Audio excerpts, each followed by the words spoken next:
All right, hello everyone. How y'all doing today? We are playing some Nebulous Fleet Command, one of the staples of the channel, since I quite enjoy the game, and I've come up with several dubious creatures lately.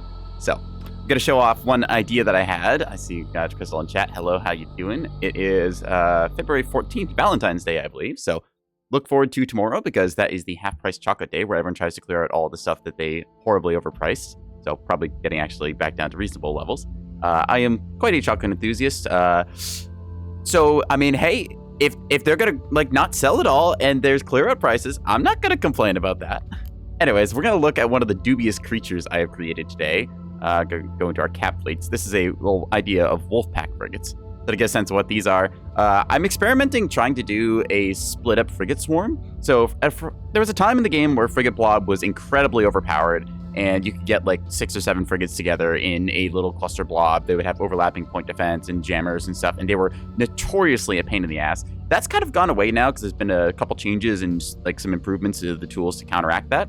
But with that being said, I'm still having some success running like pairs of 2 or 3 of these things in literal Wolfpack formations, much akin to like classic naval warfare frigates. But what I really want to show off here is this. I still have to adjust that text. Hang on, we're doing Nebulous today. I've got the side quest text up from when we were playing Cat Quest last night, which is still a lot of fun. Let's see.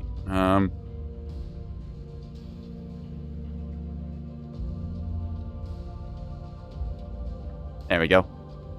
Nebula's Boogeyman Gremlin time. Maybe it looks better with the lowercase g. Let's see. I'll just play with the size on this thing a little bit. There we are.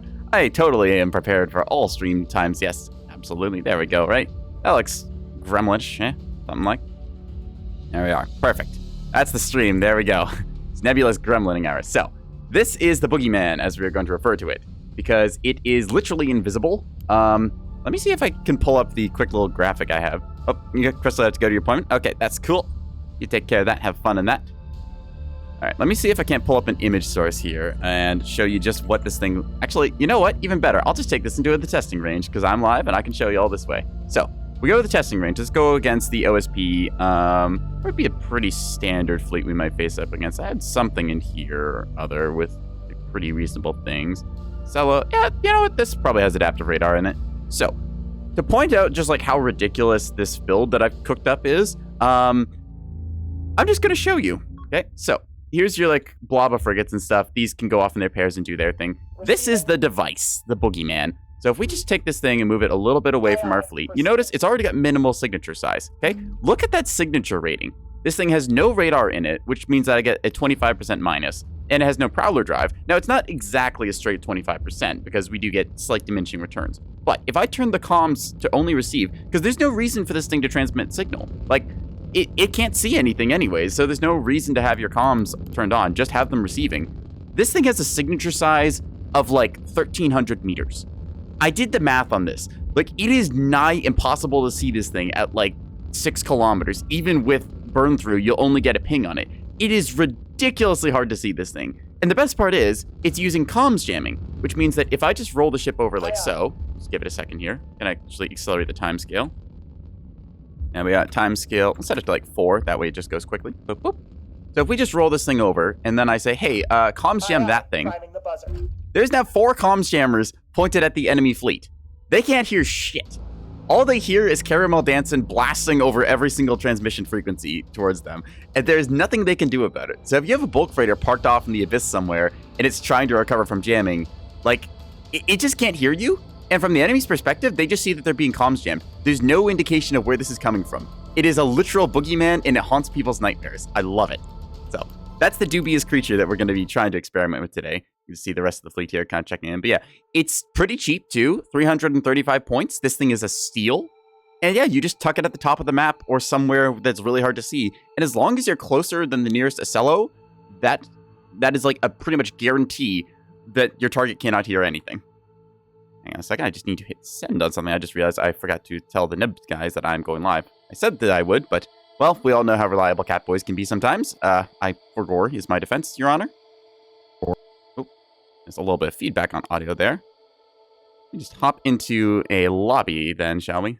Because I want to take this fleet out for a test run. We're going to see if there's any area officials on. Ooh, we got one on Arroyo. Let's see. Is there a match up or not? Oh, unfortunately, game is full. We'll just hop out of here real quick, see if there's another one up. I got area official number 2, Broken Bloodline Large. We'll hop into here and see if we can't get some dubious creatures in play. Broken Bloodline is a cool map. Kind of resembles a large rodent skull and all that. So, no, Meg. Not the spray bottle. Anyways, going to load up our dubious creature, as we had dubbed it, and see where we go from there.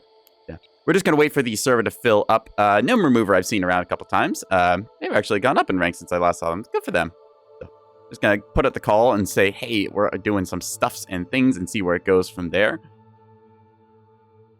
Let me just whip together a post on the channel.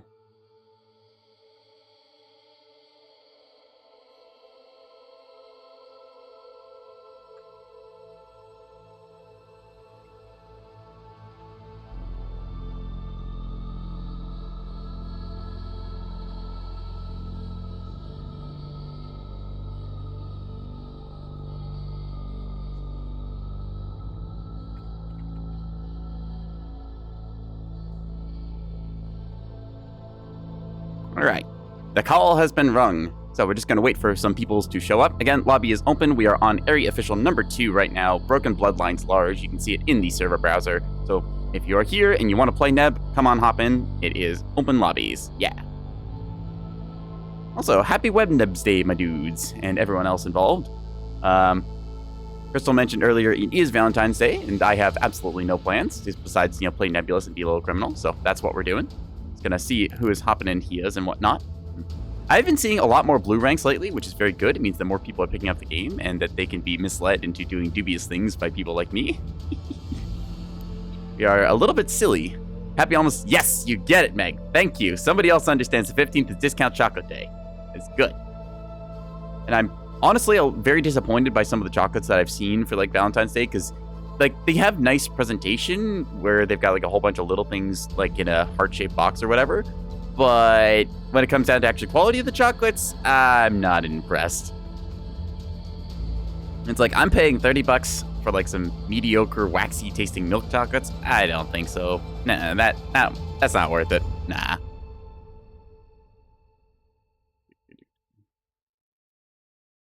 Damn, which brands? I don't know exactly which brands. I'm going to be real, it's just the ones that I saw in stores, and I was like, these aren't great. That's kind of the angle I take on it, so. Yeah, I don't have, any exact brand slander to go out for, but I do know that just the selection has been subpar for some of the boxes I've seen. That said, we're on Broken Bloodlines Large, so we're expecting this to be a 5v5. Got a couple people who have dipped in here now. Rear Admiral Hellcringe over here. I believe that might be... Oh, what is his name? He's the homeless guy who lurks in the shipyard channel, haunting our nightmares. I think it's Herman. Yeah. Herman from the Neb server might be it.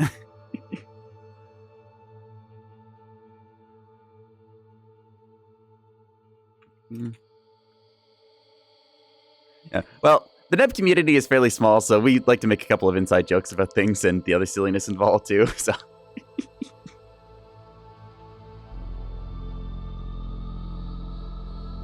It's also that you open the shipyard channel and there's just a strange guy with a lean cup who's like, hey kid, you want to buy some fleet builds? I got some torpedoes for you. I do like the community though. Overall, the Neb community, don't get me wrong, they are opinionated about certain things, because anyone who sinks 1,000 hours into a game is going to be opinionated about certain things. But overall, very welcoming and quite inclusive towards new players. Even new players who have absolutely no idea what they're doing, Neb community is like, yep, you don't know what you're doing, that's fine, you'll learn in time. Here's Task Force Oak, you'll figure it out, let's go from there, and you'll have a good time. We're just waiting on 2 more players in this. I'm going to send out a looking for players thing, actually, into the Neb Discord, see if we can't get 1 or 2 more in here. I can find the dang channel. Unfortunately, they did not teach me to read, so I'm going to have to just try and work with that. Nah.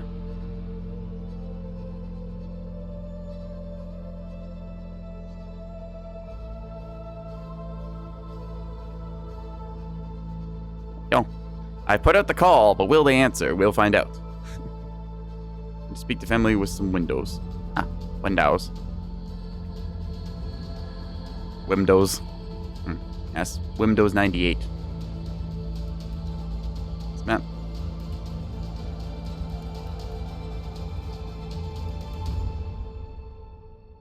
It's a big version. So Broken Bloodlines, there's multiple versions. So it is a quite interesting map because it resembles a large rodent skull, and as the name would kind of imply, it's broken. So you get this big, like, floating bone expanse thing, and I think that's just really cool. So be able to, oop, we are getting gnome remover, maybe hopping in here. We'll see if we can get the map changed or not. We might end up playing a 4v4. 4v4 or 5v5, I'm fine with either. I was actually kind of hoping for a 5v5 because this little dubious creature, I was hoping to try and find a mass driver array, and those are a little more common in 5v5s. Because my hope is that I get this dubious little creature point at somebody, and then I can jam them for about 4 minutes straight, and they have no idea what's happening. That's my goal, anyways. We'll try and see if we can't vote to the Broken Bloodlines small version. Yep, there we go. It's the little one here. So we're going to go ahead and ready ourselves up. So a little bit of Saculus here. We do have some of the new players on ANS, but I'm hoping that the OSP team is going to be good sports about it and not play super sweaty in that. So we'll just go ahead and go from there. Yeah. We can also swap people around, depending on how we want to do balance. Again, rank is not necessarily an indication of skill. It's just an indication of how much you have played the game. So if you get somebody who's like a gold rank, that means that they've basically played twice the amount of hours you need to get to captain rank, give or take. It's not exactly twice, but it's close enough. And then Rear Admiral is one of the ranks above that, because the ranks go from blue ranks to silver ranks to gold ranks. Again, it is not a measure of skill. It's just a measure of how much time you put into the game. There are golds who are very bad, and there are blues who are very good, and the other way around. Okay? If you just say, oh, you've got golden rank, you must be super sweaty at the game. That is not true. I can guarantee you there's a lot of other people up here who are very not good at the game still, and we are very much laughing at it. So, ANS is where typically people will start. They are the tutorial faction, as in we don't have an OSP tutorial quite yet. It's a little bit different, but that'll come someday, explaining the differences between the ships. I might actually put together a video or two about that, because I kind of wanted to do some content for Neb that's not just me live streaming. I was thinking like a short, digestible 5-minute guide to some of the various aspects of Neb that are just a little bit harder to explain otherwise. Just something that people could quickly open up in a browser and say, hey, how do I do this thing? And just get that question answered. I do quite enjoy little like short guides like that. Like not necessarily YouTube or TikTok short kind of levels, but just something that's like easily digestible, it gets the point across, and doesn't clutter you up with like 20 to 30 minutes worth of guide, because really you just want a question answered and then the kind of basic set, and then you can get a longer in-depth tutorial building off that if needed. Plus that way most of the people who actually watch my channel can understand what the hell I'm talking about half the time.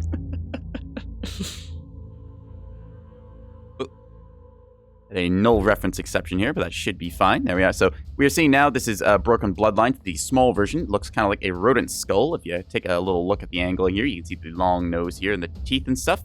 We have got 1, 2, 3, 4, 5 capture points. Point B out here in the middle of kind of an open expanse. So very good target for rails and mass drivers and such. So I think we'll be dropping on the underside. Now, I want to send my dubious creature off to find out where their little assets are. So I'm going to put it over here. My goal with my 2 frigate wings is essentially to hunt down any light assets they could have. So I'm going to send the Bad Leash as the command ship that vein, and then I'm going to have the Comfy Veil up here as well. So my goal is to try and just essentially hunt down little things, punch down. I'm going to try and play reactionary to what the enemy does instead of being more the proactive side. It's important to also adapt on the fly to what is happening in the battle space. If the enemy has initiative, like let's say that we've captured 3 points and they've captured 2, it's now on them to make the next move and figure out how they will capture a point. Like let's say we get the A, B, and C points here and they get the D and E. It's their choice then to figure out, okay, where do we want to push? They can push the C point, they can push the B point, they could try and do a really weird flank around to get to the A point with a back capper. So understanding like who's doing what in the game and how to play reactionary, because there is sort of a give and take aspect of Neb. It's almost like fencing in that sense, where if you're winning, sometimes the best thing to do is actually just wait. And I have learned this from many other games. People really suck at waiting. You just have to play patiently and wait for the opportunity, because your enemy will generally make a mistake, and whoever capitalizes on that mistake is going to be the winner. Like, in terms of terminology I've taken from StarCraft 2, generally, like, even the best players make about 3 mistakes per game. And if you can capitalize on those, that's how you win. Like, your enemy will never play perfectly. So as long as you're able to either force them to play imperfectly or find ways to take advantage of them when they have like a lapse in micro. Like if your enemy is spread super thin, you can stack 1 point and then try and force them to collapse in that vein. You're just basically trying to force an error on their part, and then you can just kind of snowball from there. There's also the other option here, which is because I've got a bunch of small ships that are relatively agile, I can try and reinforce my allies very quickly. So that's another angle that we're going to be playing at. I'm going to be moving my fleet upwards this way. I don't know what we have in terms of capitals. Okay, we have... Ooh, these are interesting. Okay, so this is a little bit of a swarm with a whole bunch of missiles. Interesting formation style there. So this is going to be a whole bunch of size 2 missiles by the looks of it. We've got a pair of light cruisers over here with a destroyer, has a nice little railgun on it, so that's going to be a single battle group. Then we've got another pair of light cruisers. So we went heavily into the mobility this game, not deciding to take any of the heavy assets, such as the heavy cruiser or the battleship. So we're a little bit lacking in terms of frontline, and we're going to have to play in that regard. Light cruisers can frontline, but they, again, are a light cruiser. They're paying more of their points towards agility rather than just straight up firepower. Now, you notice we are getting detected over here, so I'm going to turn off the radar, just keeping the command ship's radar on. This way, if they are looking for us, then most of our ships should be hard to see. By turning off the radar on our escorting ships here, we reduce their signature size. Again, something we'd seen. So we're going to get the device going here. Set it to flank and transmit to receive. There we are. So the enemy is going to be out there somewhere. We know they have 4 fleets, and it's up to us to figure out just what that is. We can tell that we're already being detected, probably an early warning radar. Unfortunately, I do not have a pinard, which is a device used to register enemy radar emissions. It's a handy little tool that can sometimes tell you where they are, but just by looking around the map, we can kind of take a guess about where they might be. There's a little boogeyman device here making its way to the top of the map here. We see it burning its flank engines. I do have a single repair team going around on it. Unfortunately, only able to fit 1 rapid team here. I guess technically I could like trim out the berthing and fit 2, but that would be a little bit expensive. So we're just going to keep this thing cheap at 335 points and wait for mass drivers to appear, because that is our plan. I'm going to set the fire orders here again to tight, meaning that they will not freely fire, because I only want them to shoot stuff that I tell them to. So I am isolated down on this angle here, so we are seeing ourselves kind of stacking up to the top of the map. My goal here is to just be kind of a defensive ward and figure out where is the enemy coming from. My ships are very good at hiding under the electronic warfare that I brought, which is the blanket jammer here, because they have a very low signature size. See, this is only about 4 kilometers worth of signature size compared to the much larger, I want to say it's like 13 or 14,000 signature size of the light cruiser. So we have not exactly brought a like huge frontline presence, but we do know that there's some stuff out here. We're going to burn through briefly, see if we can't spot anything, since they do see us. Number 5 is alive here, just getting detected, so we're going to quickly pull it back into cover. Something saw it. Unfortunately, there's presence on the D point, and I don't believe that I should take that fight currently. I'm going to just cede control of that, because if you look at where our friendly fleets are, I would have no support engaging that, and even if it's just a shuttle, there could be a lot more tonnage stacking up on this side to go for a push. So, again, I want to play reactionary and not tip my hand too soon. So we're going to head up here this way, trying to just do a long rotate around, try and get into the enemy back line and such. Take a look. What do we have here? And here these are fairly large, whatever they are. Oh, I want to mark priority. Just going to call that out. You can hear sometimes the sounds when you zoom in real close. Sometimes it works, sometimes it doesn't. I don't know if that's intended, but yeah, if you just hear all that, like, that is a lot of noises there. So I'm assuming they have some sort of guns that they're charging up and getting ready for us with. So I'm just going to pull back a little ways here. And also move the device up top here. Now, the device does not, unfortunately, have radar, which is the one downside of it, which means that even though we have, like, basically invisible radar presence, we can't see stuff ourselves, so we have to rely on our allies for that. Moving over here with this little battle group. We've stacked up quite a bit of points on this side, so we need to actually get this point and then move from there. So what we're going to do is probably just send one of our ships out as a scout. You don't want to overcommit too much onto your stuff here, so gonna burn the flank thrusters, get over to here. Number 3 is going to be the volunteer, so let's see, number 3, hello you. You're going to go over to here, and then you're going to sit on the point, because you are very small. And then squad 1 is going to stick nearby you. There we are. So we can see there's some of the enemy now. So rather than do that move, we just need to adjust accordingly to what we just saw there. So we're going to quickly adjust our formation and heading and whatnot. We have some guns, so we can shoot back reasonably well. Let's take a look. What do we see here? So quite a bit of fire coming off from up high there. I believe at that range that would be 450, I want to say. Unfortunately, we do not get a lock on them. All right, we're going to try something here. So we're going to move the device over this way, Helm, expecting the enemy to be there. Yep, so we see there is bulk freighters over here. This is the first attempt of the device. Let's see if it works. Aye, aye. Priming the Approximately the right area, give or take. Say a little bit lower. We're going to just fire this. How's it going? It is going. We are attempting to radar jam or comms jam some people here, so we're going to see how this works. Wop, wop, wop, wop. There we are. Jammers are engaged. We're going to hold position here and then set our heading like so. And that should deafen those guns with any luck. All right, there's a target here. We're going to fire HERPF at it. Whatever that thing is not going to live very long. We are also going to engage our jammer just so it can't see us. There we are. Just like he said, we're going to take a look on the other side. Oop, we have company here. We're going to fire RPF at this and also deploy jamming. Aye, aye. Buzzer is active. There we go. Let's quickly move ourselves over to get our angling set right. The device is firing more or less on that track. Oop, I have to adjust our roll stuff since they're not in target range. There we are. So I should be able to hopefully deafen those for a hot minute now. I'm going to cease fire to try and get them to fire again. Once they start firing again, I will deafen them once more. Orders.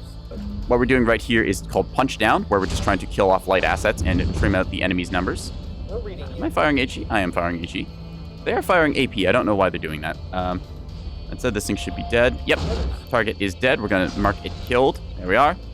Alrighty. And that is the first kill we got. So as a light asset trimmed down, we killed a decoy down there, I believe it was. Just going to burn through and make sure.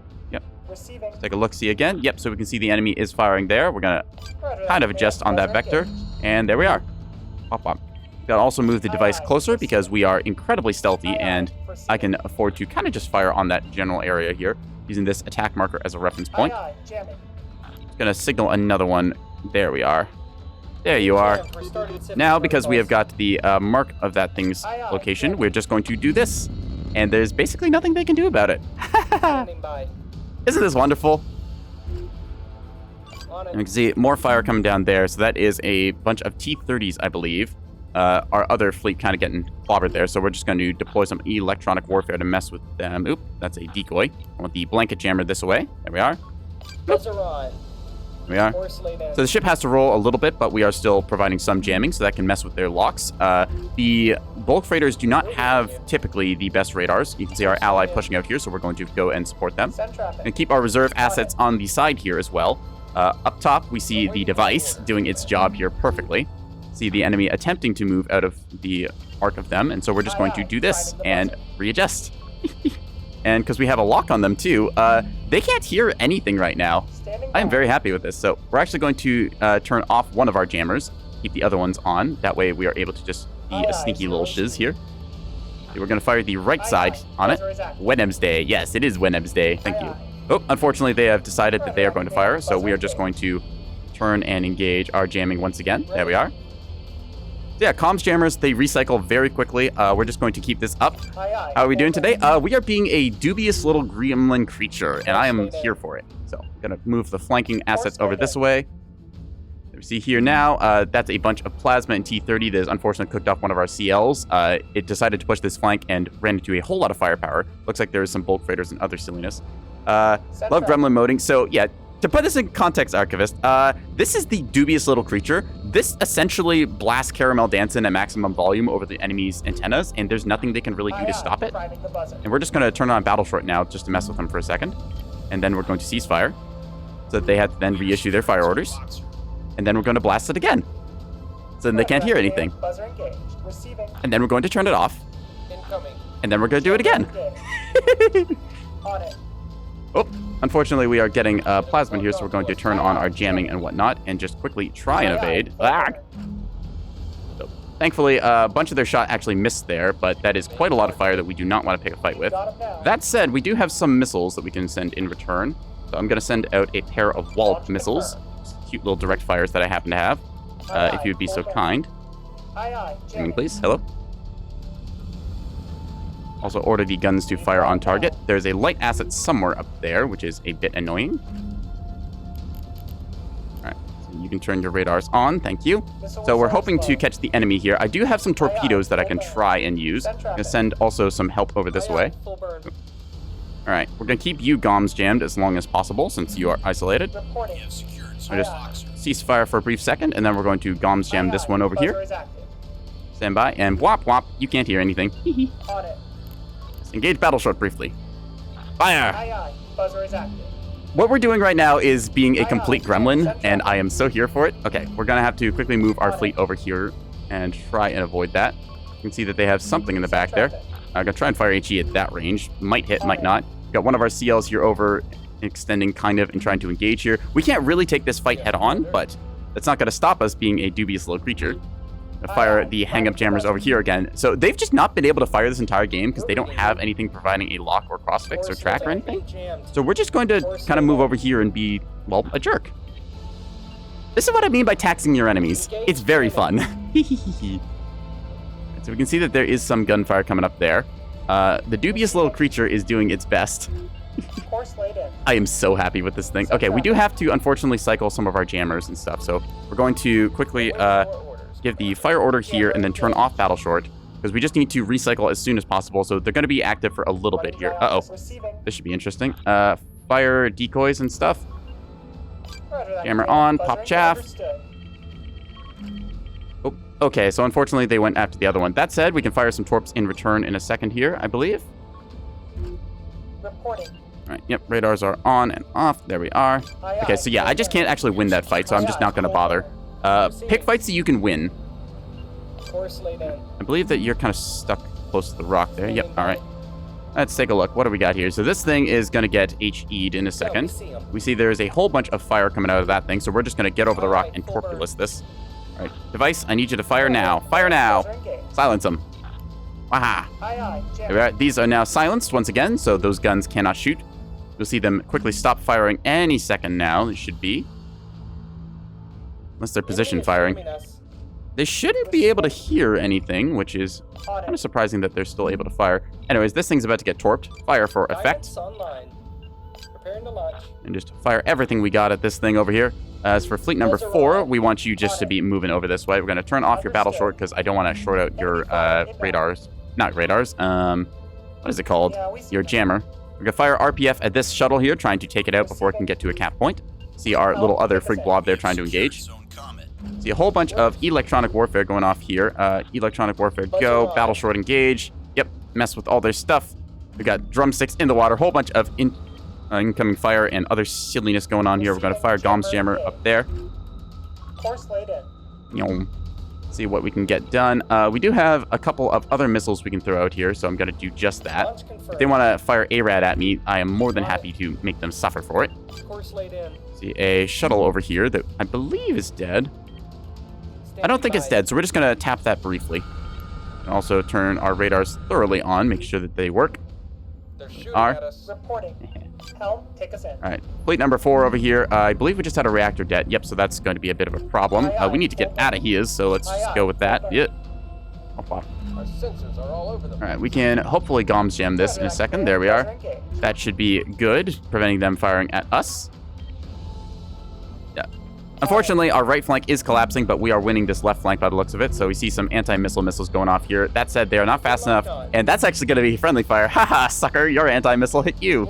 Fortunately, that doesn't deal damage, but still, it's funny. Are you dead yet? Receiving. Each ERPF, please. I'd like to clean up the enemy's light assets, wherever possible. Because remember, I am not exactly kitted out to fight against big thing like this, so. Electronic warfare, jam you, please. Thank you. Whoop. Then as for you, we need to cease firing of you because as you can see, our hang-ups are heavily taxed here. So the device did its job. It kept the enemy's guns silent for a long time. Oop. My input's getting a little bit muddled here. To cease fire on you, just so we can get around this corner and then see what we can do. I can't tell if those are actual ships or life pods. I feel like those are life pods. I don't want to accidentally war crime here. I want to intentionally war crime. That, however, looks like a ship. We're going to engage that. And we're just managing 2 little wolf packs here of ships. That is a problem. We need to jam that right now. Ugh.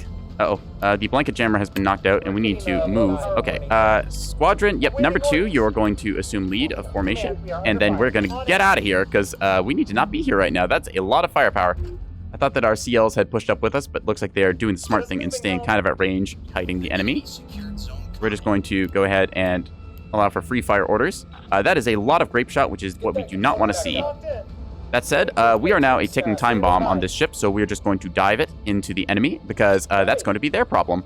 Component destroyed. Moving, helm. Yeah. Just don't worry about it, y'all.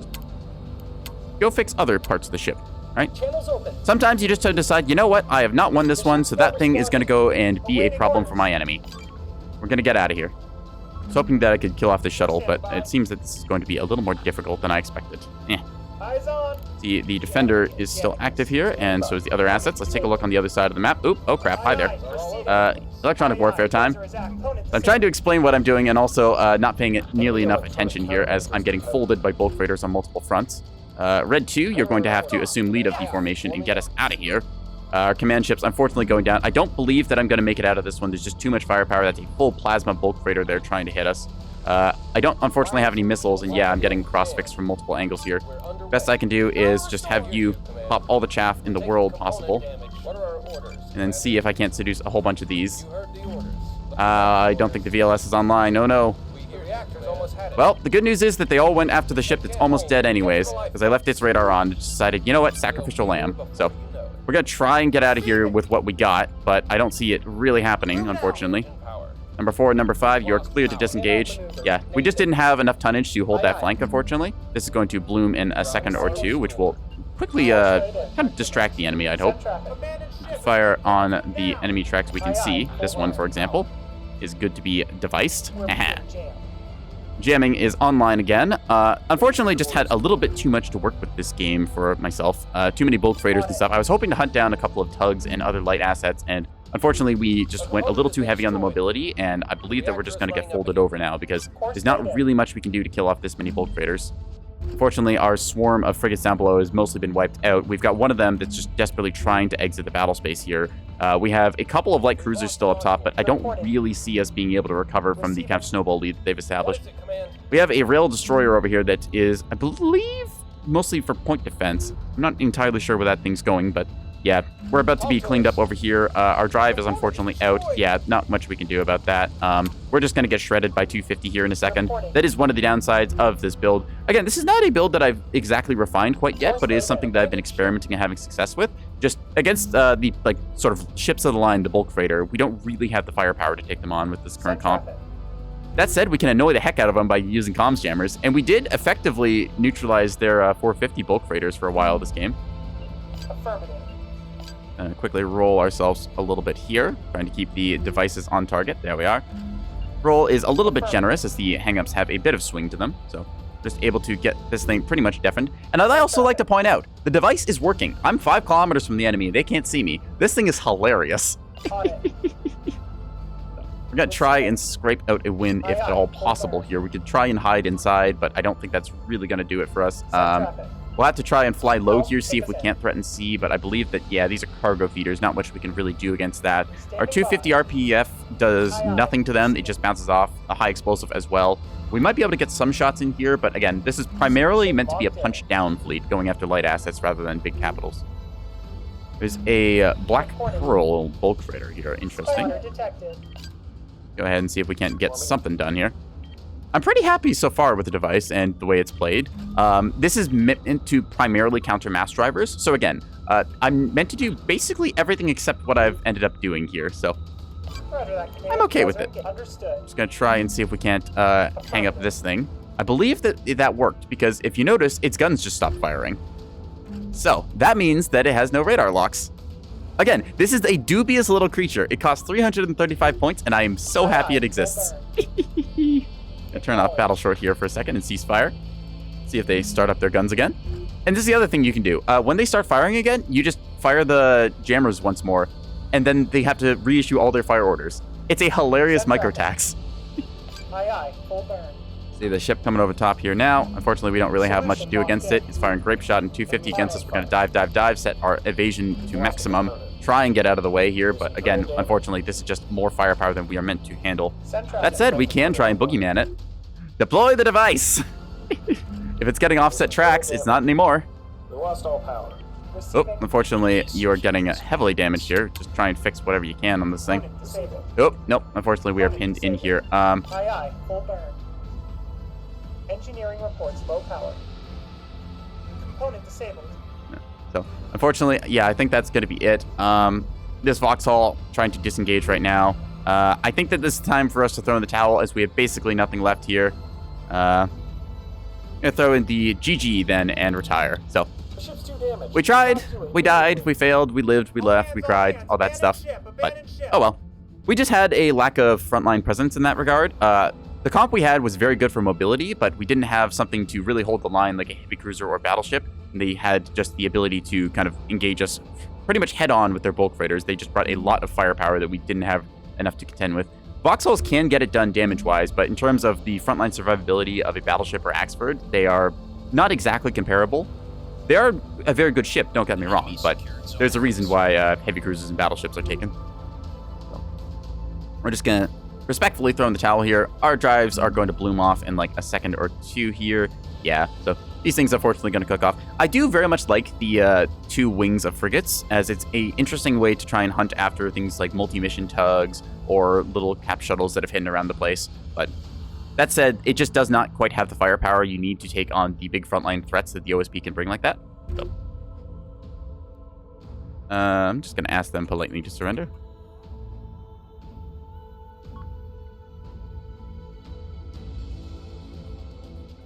Not going to try in words and type at the same time, as we've learned that does not go well. So, let's see if they would be a good sport and throw in the towel. That said, I think they're about to get clobbered by shots anyways here, so oops.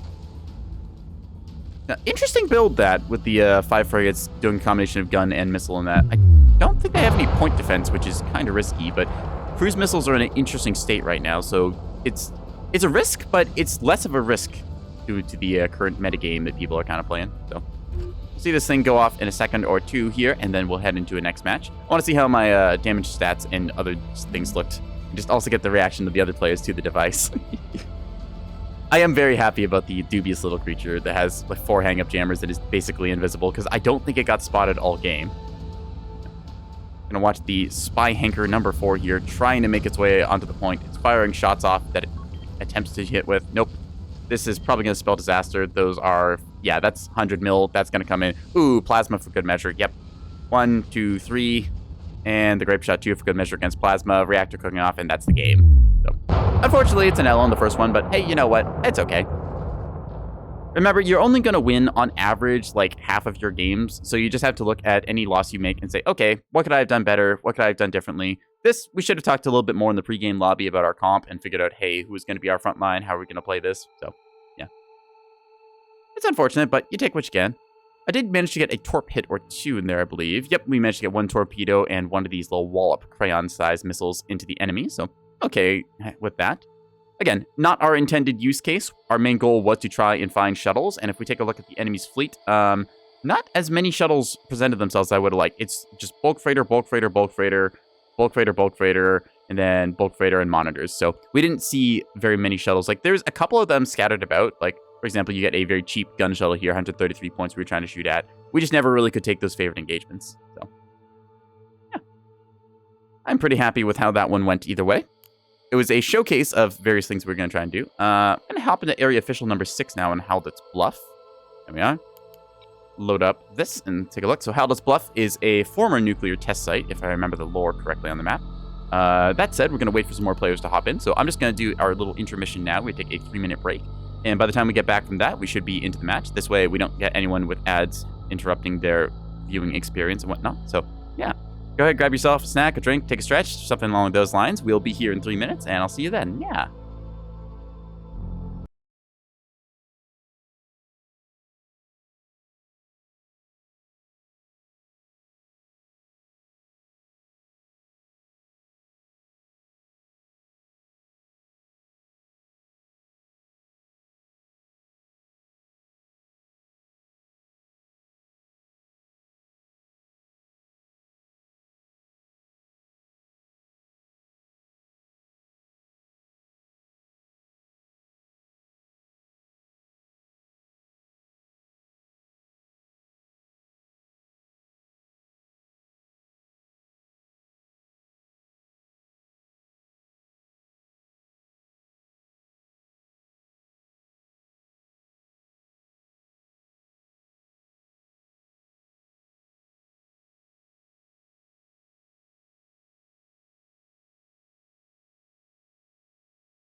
Alrighty, everyone. We are almost done our little intermission lobbyless time here. We're just waiting for that bull Yolkold, however you say that, to get out of the editor. They're just adjusting their stuff.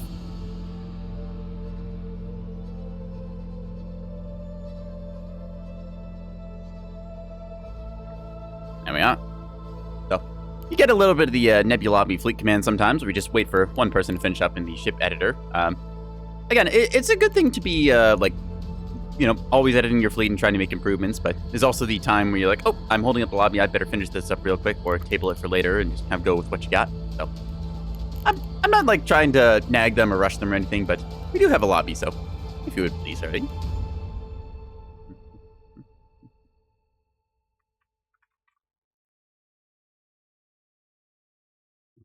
You can be a few crew members short currently. Being like 1 or 2 persons short is not actually a big deal. Yeah.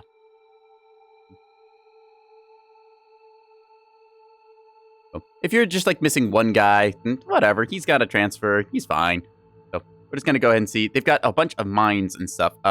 Mines are very scary right now, I will say. There's a kind of new technique that's come out that I've started referring to as barnacling, where essentially you just, because mines got to change where they used to be when they contacted a surface, they would just instantly explode. Now they just bounce off the surface, so they'll stay pretty close to it, but they'll kind of embed themselves like barnacles. And if you can see how this is going, they're going to be a very close by thing that's masked by a rock. So if you come around a corner, there's suddenly a mine within like a kilometer of you. By the time your point defense wakes up, identifies, oh crap, there's a threat, that mine is already flying towards you. They are scary. So, mines are, 200 plus, oh boy. Oh boy, indeed. Okay, well, my plan is, because I got gun bulked last game, I just want to gun bulk for someone this game, so we're just going to push onto the D point here, and that's going to be kind of our play. I'm expecting the enemy to also send a push down this lane, probably with beams or something else along those lines, so I'm just going to go through there.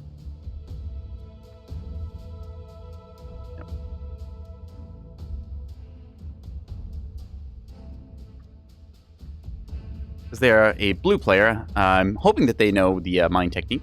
Usually, when you see someone who's got like a silver rank, it means they've sunk enough hours into the game to start learning some of the dubious little techniques to be a bigger gremlin. But in this case, I've seen many people just saturate a point with mines, and then it's rather unfortunate to see like a single ship just fly in, obliterate all the mines, and then it's like, well, that was 200 points worth of sprinter versus like 500 points worth of mines.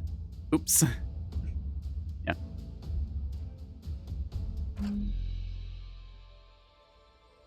Is asking Neko, mine's the wall, so I don't believe they know the barnacle technique. We'll teach them. See? Opportunities. When you have new players, teach them. Hand them a missile and tell them to go do a crime.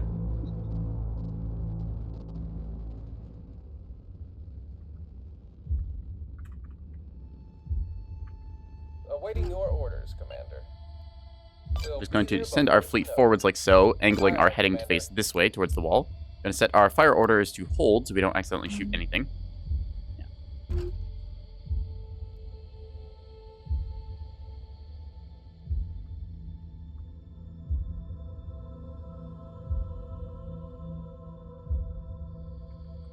Lay them like barnacles. There we are. So, all right, anyways, our plan is to go for the B point here. So we're going to do a little trick because I have on the back of my ships here, for a little extra HP, I've added on these container launch mounts. These are only about 5 points apiece, and normally they are to mount shipping containers like this. However, they have a bunch of health, so it improves the overall structural support of the ship, because if you take a look at the internal layout, right? See how I've got all this stuff kind of stacked together in this area? Unfortunately, is still bugged, and it does not show the little magical line to tell you where that is, but take my word for it. On this side, we have a bunch of guns. On this side, we have a bunch of container stack launchers, meaning that they are fairly close together, so that if a shot lands and like explodes in the middle, it'll damage both components evenly, instead of focusing all its damage on one. Nice little way to take advantage of the high explosive damage spheres there. So, Commands on the line. go ahead and engage flank thrusters now that we have oriented ourselves correctly. We are running a combination of, where is it? Here it is. We are running a combination of the 777 maneuverability drive and the 9100 long haul for speed. So we are fairly mobile as far as a bulk freighter is concerned. Yeah. See a bunch of missiles coming out here as a test. We're going to see what those go after. Unfortunately, they are going to stage, and are they going to hit? Ooh, okay, interesting. Those did not go into the chaff cloud. Huh, I wonder what validators those had. This might have been EO validated, which is very expensive in that case then, but we're going to see some more of them coming in here now. We do have point defense ourselves, but this is, again, a bit of an incoming issue. We're seeing 4 missiles coming our way. I'm going to prioritize the point defense on those. There we are. Using our spare fire control radars where we can. Should be able to get these. I'm actually going to slow down here and pop some chaff. There we are. Right away, Commander. So you can see some anti-missiles coming in there. Want to order them to fire this way, please, and thank you. We are doing a bit of a silly roll here. There we are. Our point defense luckily doing its job. We tried to order the fire control radars to lock, and unfortunately that sometimes makes the ship go silly. Just going to cease that fire order since we have our heading command set correctly, and if we set our roll command, all of our ships should reorient the proper way. To seduce the enemy into possibly doing something a little bit silly, we are going to operate with the assumption that they are constantly looking out for shuttles, since we saw them do that earlier. I'm going to send a shuttle decoy out this way, towards this point. The assumption is that they are going to be trying to missile any of those shuttles, and since this shuttle decoy only costs like 4 points plus the mount that I was going to bring anyways, it should pay its dues. Turning up the engines now. I'm going to see it launched any second now as we just kind of maneuver ourselves into position. Our goal is to provide overwatching fire support for the area here. I'm actually going to switch over to armor-piercing rounds under the assumption. Ooh, yep, see, there is some more of the incoming missiles. So we're going to fire off another decoy this direction, assuming that it doesn't get killed here. Even then, they might just assume that it is, in fact, a shuttle. Give it a little bit of a weird pathing like so. Pop, pop, pop, pop, pop, pop. Gonna also make it look like we're threatening D-point that way. I don't remember exactly how far the decoys travel, but I'm assuming it's 1,600 meters or 16,000. See here, did take some damage, but it's still active, so we're just gonna send another one, making it look like it might have been taken out. Always good to keep your enemies guessing. Once we launch the second decoy, I'm going to do what I affectionately refer to as setting a ghost fire order. So we're going to order our ships to hold fire, and then we're going to adjust onto a set point in space here. In this case, I'm expecting that to be a beam destroyer. So I'm going to go after that assumption and move into the canyon here. Since we have our fire order set roughly on that attack point, yep, there's the beam. So remember that decoy we just deployed? Yep, that's going to look like another one moving onto the point. So we're just going to quickly slow ourselves down here. There's a possibility they will see this incoming, but I don't think that they will be able to lock onto it. Nope. Instead, we're going to fire what point defense we can. Turn off our radars and pop chaff. Oops, I might have been a bit late on that one. Nope, looks like we are good. All right. Let ourselves back up to our regular speed and go from there. Yeah. Trying to keep our formation as best we can here. This decoy, hopefully that will fire the beam off, and then we can quickly follow this thing up. Let us see. So unfortunately, it is entering the point, so there's a chance that they're just relying on the point for their intelligence here, and that beam destroyer might not be there.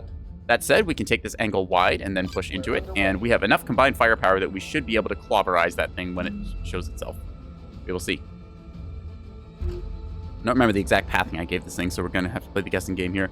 There's also the opportunity they see this decoy going around, and they're going to assume that it is, in fact, real. We're going to burn through here. They do see us, which is rather unfortunate, and I don't see them, which I don't like. That means they have an offset asset somewhere up top that's scouting us out. There we are. Hello, you. That's out of range, Commander. And then, if we can just get a fire order on that, please, and thank you. Going to move ourselves ever so slightly closer so we can get a lock. Yes, Commander. There we are. Negative. That target is out of Come on, just a little more. We're underway. We have a lock. Open fire! Quiet. Commands on the line. We're just going to quickly stop here and then start moving away. That way, if it does have a beam, it will not be able to charge us. Yeah, that is going to heavily hurt this thing. Wham, wham, wham.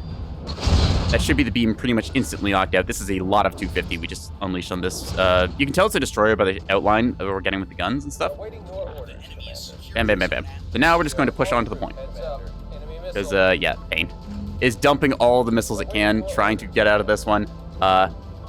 Maybe I should have just actually decided to stay close. I'm not sure. All right, we're going to just hold here, and then I'm going to have our guys pop a little bit more chaff. Then I'm going to manually turn off the radars. We should be able to, hopefully, deal with these incoming.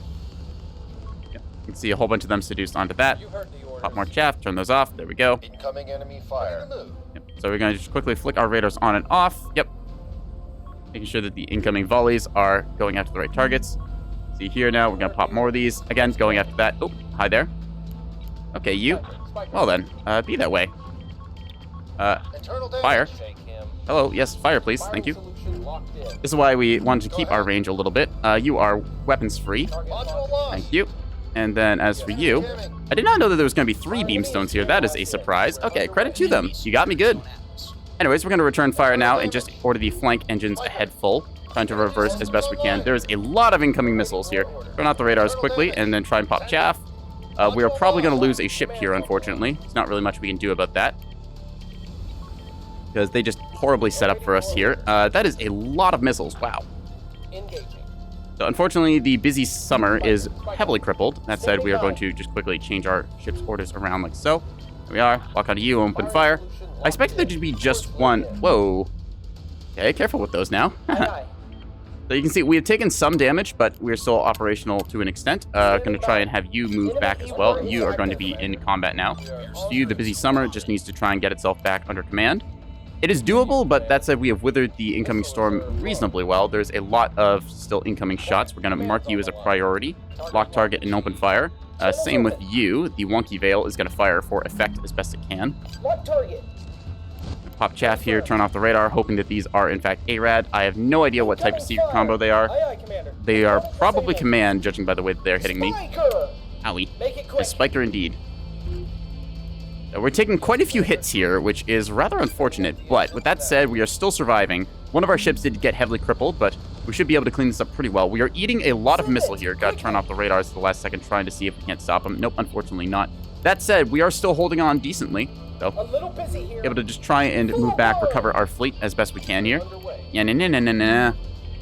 Just plastering this thing with every bullet we have. Make it quick. You, gonna keep your heading set that away. This thing should be popping life pods any second now.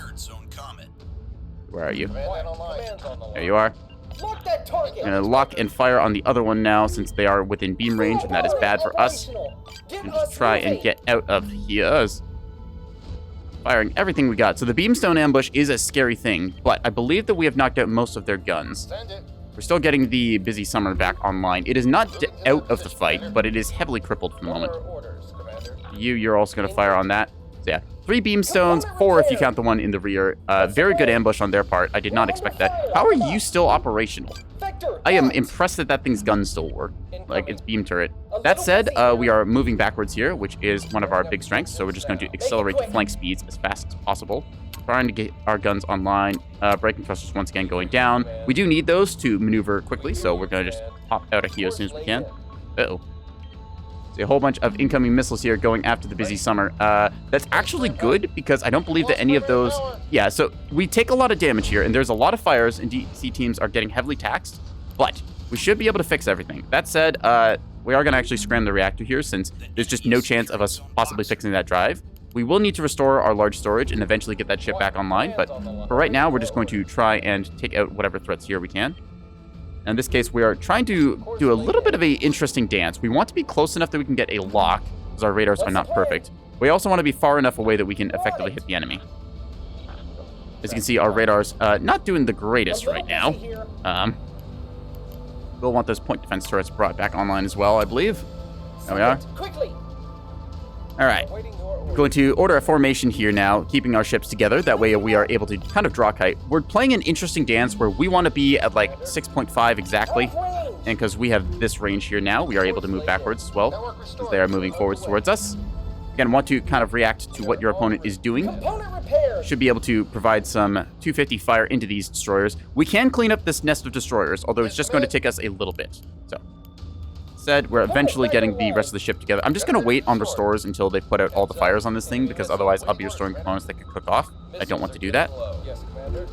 If you would be so kind. Also, I am drawing the enemy into a potential minefield here. I just have to make sure that the antenna does not go out on this ship, because that way, because if it does go out, then potentially I get royally toasted.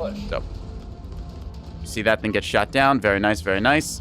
Seeing a bunch of kills here. Excellent. Yes, Commander. That is a kill as well, so we're going to cease our fire there. Nicely done. So yeah, like I said, we got ambushed, we recovered, we adapted, and we're going to just go from there. We're going to reset our formation back to roughly what it was. The B side, we cleaned up a nest of destroyers, so I'm assuming that's an entire fleet or so. Yeah. We hear you, Command. Over here we see there's some light cruisers coming very fast towards us, so we're going to adjust ourselves to deal with them.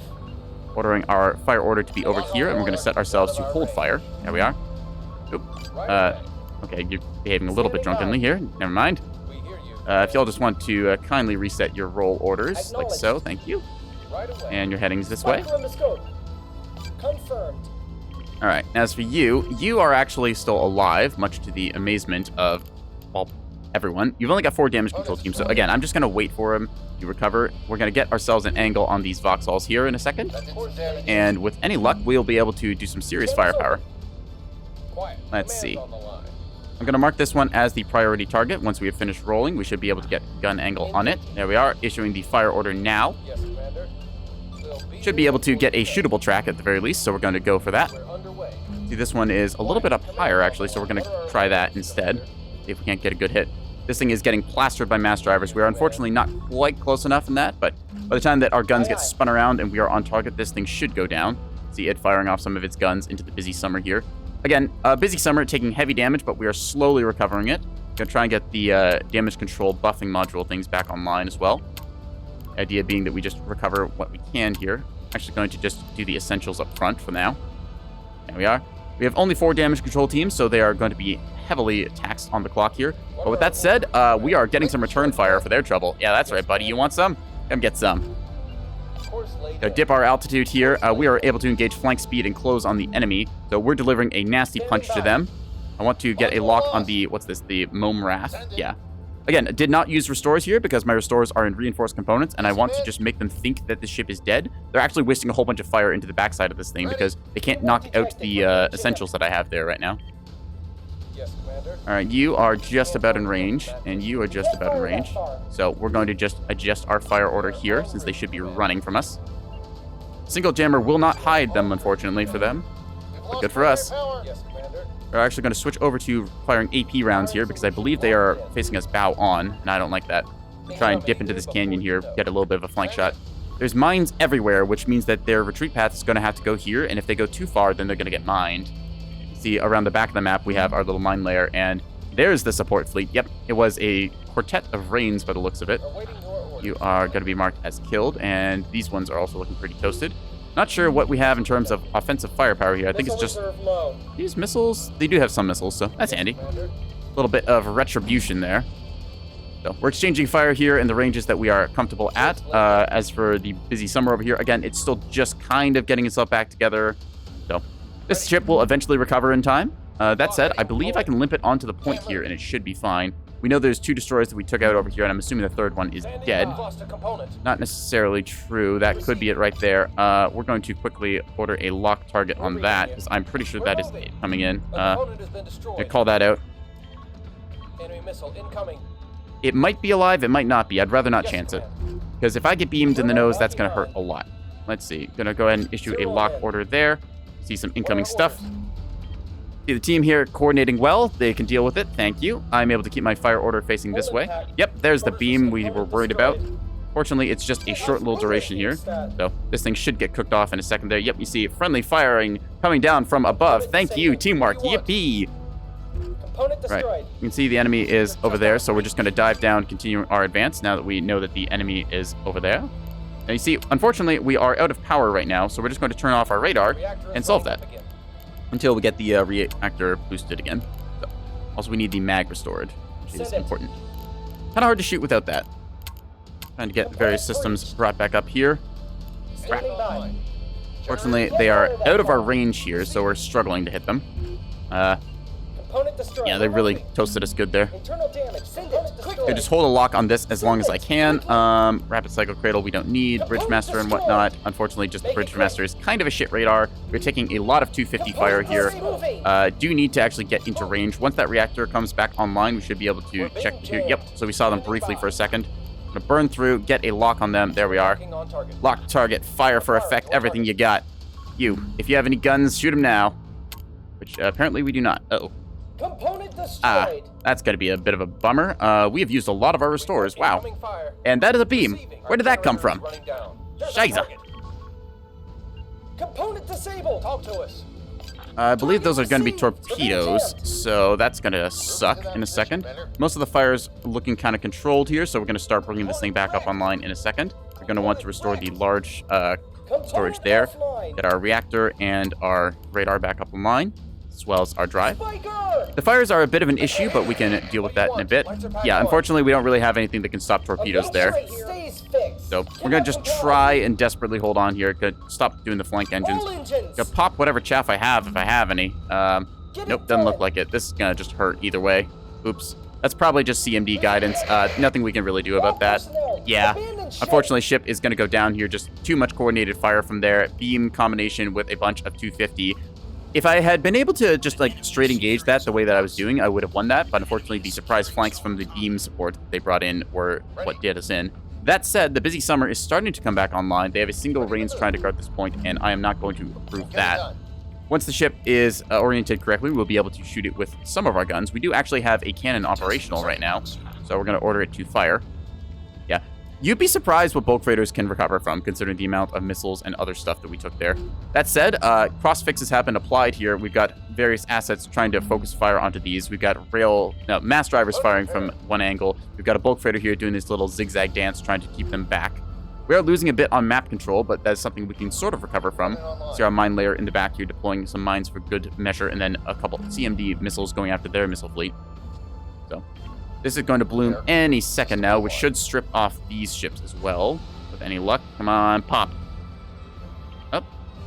Oh, it was a fuel line fire. Never mind. All right, so our drive will pop there. Actually, we might be able to recover this thing, actually. I'm going to order it to scram. As for you, however, you are definitely going to pop, and there's nothing we can do to stop you. I'm going to order a, what is it, signal warning. Yeah? And give them a little heads up about that, and there's nothing I can do to stop it, so, yep. You can see the enemy being smart here and trying to evade me, so we're just going to ceasefire on this one. It's pretty much the only thing we can really focus on microing right now. Going to set our heading like so, and then move upwards. So they're doing the smart thing, moving behind us. I can't tell if that's a comms jammer or a deception module. I'm assuming a comms jammer. So they are contesting us here, which is rather annoying. We're going to restore our guns as best we can. There we are. Bringing some systems back up online. Also like to get the DC Central if we can. Ideally, then the DC Central makes it so we can move around faster. That said, we do have the DC Complex active, so we probably don't need that, actually. We'll just work with what we got. Order you to fire on target here, and we should be able to pew-pew them any second now. Come on. There we are. Pew-pew, right in the butt. So, believe that that was one of our guys who surrendered, unfortunately. Most of our light assets have been kind of cleaned up around the space. Let's see, what did we lose? Oh, that's unfortunate. I thought that these were still operational. They must have been a lot softer than I thought they were. That's unfortunate. Still, we're able to kind of control this point. There shouldn't be much damage control left on this thing. It's not really a combat ship, kind of more of an indirect strike and awareness asset. So, gonna fire into it with what we got. I don't have a track. No, the pinpoint radar is out after all. So we're just gonna fire at the kind of target that we see. Let's see, can I get another reactor online? That would be lovely. No, it'll be all of our restores though, so we have to just work with what we got. System operational. Send your traffic. See now, the single gun we have, just trying to fire on target. If I can knock out this thing's reactors and drive, it should go down, and then I can actually cap the point. But as for right now, we are a little bit on the back foot. Trying to work with what we got. There's still a lot of stuff we have to clean up. In terms of like actual kill assets, Microsoft Edge over here has a nice little array of mass drivers on this thing, which is able to take out light targets such as the Keystone and the little frigates, but it can't unfortunately kill the Vauxhalls. Said this Keystone is getting dangerously close and eating a shot for its work. Okay. I don't believe that they know that this ship is still technically alive. I'm just going to try and quietly restore my systems. Make them think that I'm still dead in the water. As you've seen before, playing Possum is quite effective since, well, we're still active over here. This thing is drive tanking pretty decently, but we should get more guns online in a second. Come on, you. Just got to move ourselves around to try and get the side angle into it. I could probably position fire on it, but at the same time, I think just firing on the track like this is fine. Is drive continually flickering on and off there. We're going to do position firing, where we order our guns to fire on an actual position in space, precisely, instead of the track itself. Should try and hit the CIC, which is usually around there-ish. There we are. We got him. So that is now a kill. We have secured the point here. See, one of them has actually tapped out as well, which is quite good for us. We'll get it So done. we're just going to order our ship to roll back over, since we know that there is threats to be had this way that we want to take out. That will get us the D point. Because I know I'm not going to win that fight over there. I'm just going to not bother. Instead, I'm just going to burn full speed towards this area. Turn the radar back on so we can actually see and go from there. Yeah. I will order the repair of the DC Central, since it is still a working buff module, and we're just going to try and get somewhere. See, there's a bunch of fires that have kind of been cleaned up. As for this over here, the Ascot of Evangelia, it is technically still alive, just needs a little bit of work done, really. So we'll get that more or less restored in a bit. Once we get the storage and the CIC back up, we will be able to restore the drives and the guns. So I'm going to start ordering the teams to do that. Doot, doot, doot, and doot. Should get 4 restores out of that, so that'll be 3 more than we currently have. And then that should work well for this, because 1 restore goes here, 1 restore will go there, and that'll be that. There we are. We have you back. So Complex has used up 1 of its. The storage has used up 1 of its. So we got 1, 2, 3, 4. We have 4 restores left for exactly that much. So we just need to continue playing Possum here, make them think that we are dead. If you look at the lights, you'll notice that this thing's lights are still orange. We do not have power, but we should with... actually, I'm going to not restore that. I'm going to restore a reactor instead. Yes. This gun might take a while, and I don't believe I get enough power out of a single thing to run the Huntress. That's unfortunate. We do need 2 of those, so instead we're going to go ahead and move over here. I say hurt, but 2 out of 3 of my ships are technically alive. I'm not saying that I'm doing great right now, but if I can get the long haul drive back up, then I should be able to move around pretty decently. It does have higher damage threshold than the smaller 777 yard drive, so see if we can't get all these things back in action. Any luck, this will be enough. That said, I wish I could get the radar. I just don't think that I have enough. I could cancel one of the guns, I guess, for another reactor. No, I think that's actually a better investment. We're going to do that. Just double reactor. Not as good as the Can I shipyard, but you'll operate get it that? done. I might be able to get the Huntress. I don't think I have enough power off of a single reactor to run a Huntress, though. Maybe with the drive, but then I have nothing to power the guns. So instead, we're just going to rely on our allies for a shootable track at least, and see if we can't go from there. Yeah. Decisions. 'Cause I really do want to get both reactors so I can stay alive, but you know what? Screw it. We already were fixing most of that gun. Let's go full gun. Engage. Not as good as the shipyard, but Order you'll ourselves get to it done. immediately dive here, and then get out of the way. So you are going to fire on this one. Oh, actually, never mind. These are both dead. Aha. So even though it did look grim for winnable prospects there, we are still technically in the game. So we just need to quickly turn around our ship here and then start heading towards the A point. Commander. Prepare the module. See if we can't do something about it. What are our orders, Commander? Alrighty, you. Shipyard, but So, it'll get it done. now we're going to be First silly, orders. and we're going to flip this sucker over, because that is a shootable track. We are going to absolutely unload every single round that we have into it. Turning up the engines. Our turning rate is garbage, our restores are non-existent, but we're still in the game, and damned if I'm going to go What are our quietly. orders, Commander? See us rolling, they hatin'. Aye, aye, Commander. Once we get rolled correctly, you see me also dipping my altitude so as to not expose myself to those Vauxhalls about to come over the ridge. Now, Firing solution locked lock in. onto him. We only have AP loaded, but, you know, AP is still pretty good damage. It's going to hit the back of this thing right in the drives, immobilizing it with any luck. Its beams are toasted, so it is not actually firing. Awaiting your orders, There we go. Commander. Haha, you fools. You thought I was dead. I am the unkillable zombie. Mahahaha. The Volk is going to bloom in 10. Let's see. Where are they blooming? There we are. So this thing's going to bloom and take a bunch of stuff with it. Oop, never mind. Feel aligned. So, luckily, there's a whole bunch of mines here, which, ooh, bad news bears. Oh no, buddy. Oh no. You don't have any point defense. Womp womp. Should hear alarms any second now. How the heck are you still alive? Ain't no way. Nah. There it is. Standing by. I was like, that thing cannot survive that many mines. Excuse me. Anyways, over here looking at number 1, you are going to fire HE rounds next chance you get into this thing.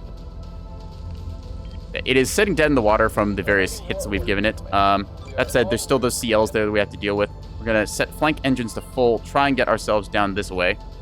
any luck, we'll be able to cap the point. That's a bad move order, but we can fix that. Again, even though things look grim, every match is like still in some ways recoverable, unless you are like completely knocked out, or you just are like completely out of time. But you know what? We're just gonna keep the engines burning, try and make these things work. We're down to like 3 of our 6 rear engines, so our thrust is very poor. But hey, you know what? We're gonna work with it. We're still cruising at 38. That's damn fast. See now the enemy firing on us here. We're just gonna try and knock out whatever we can.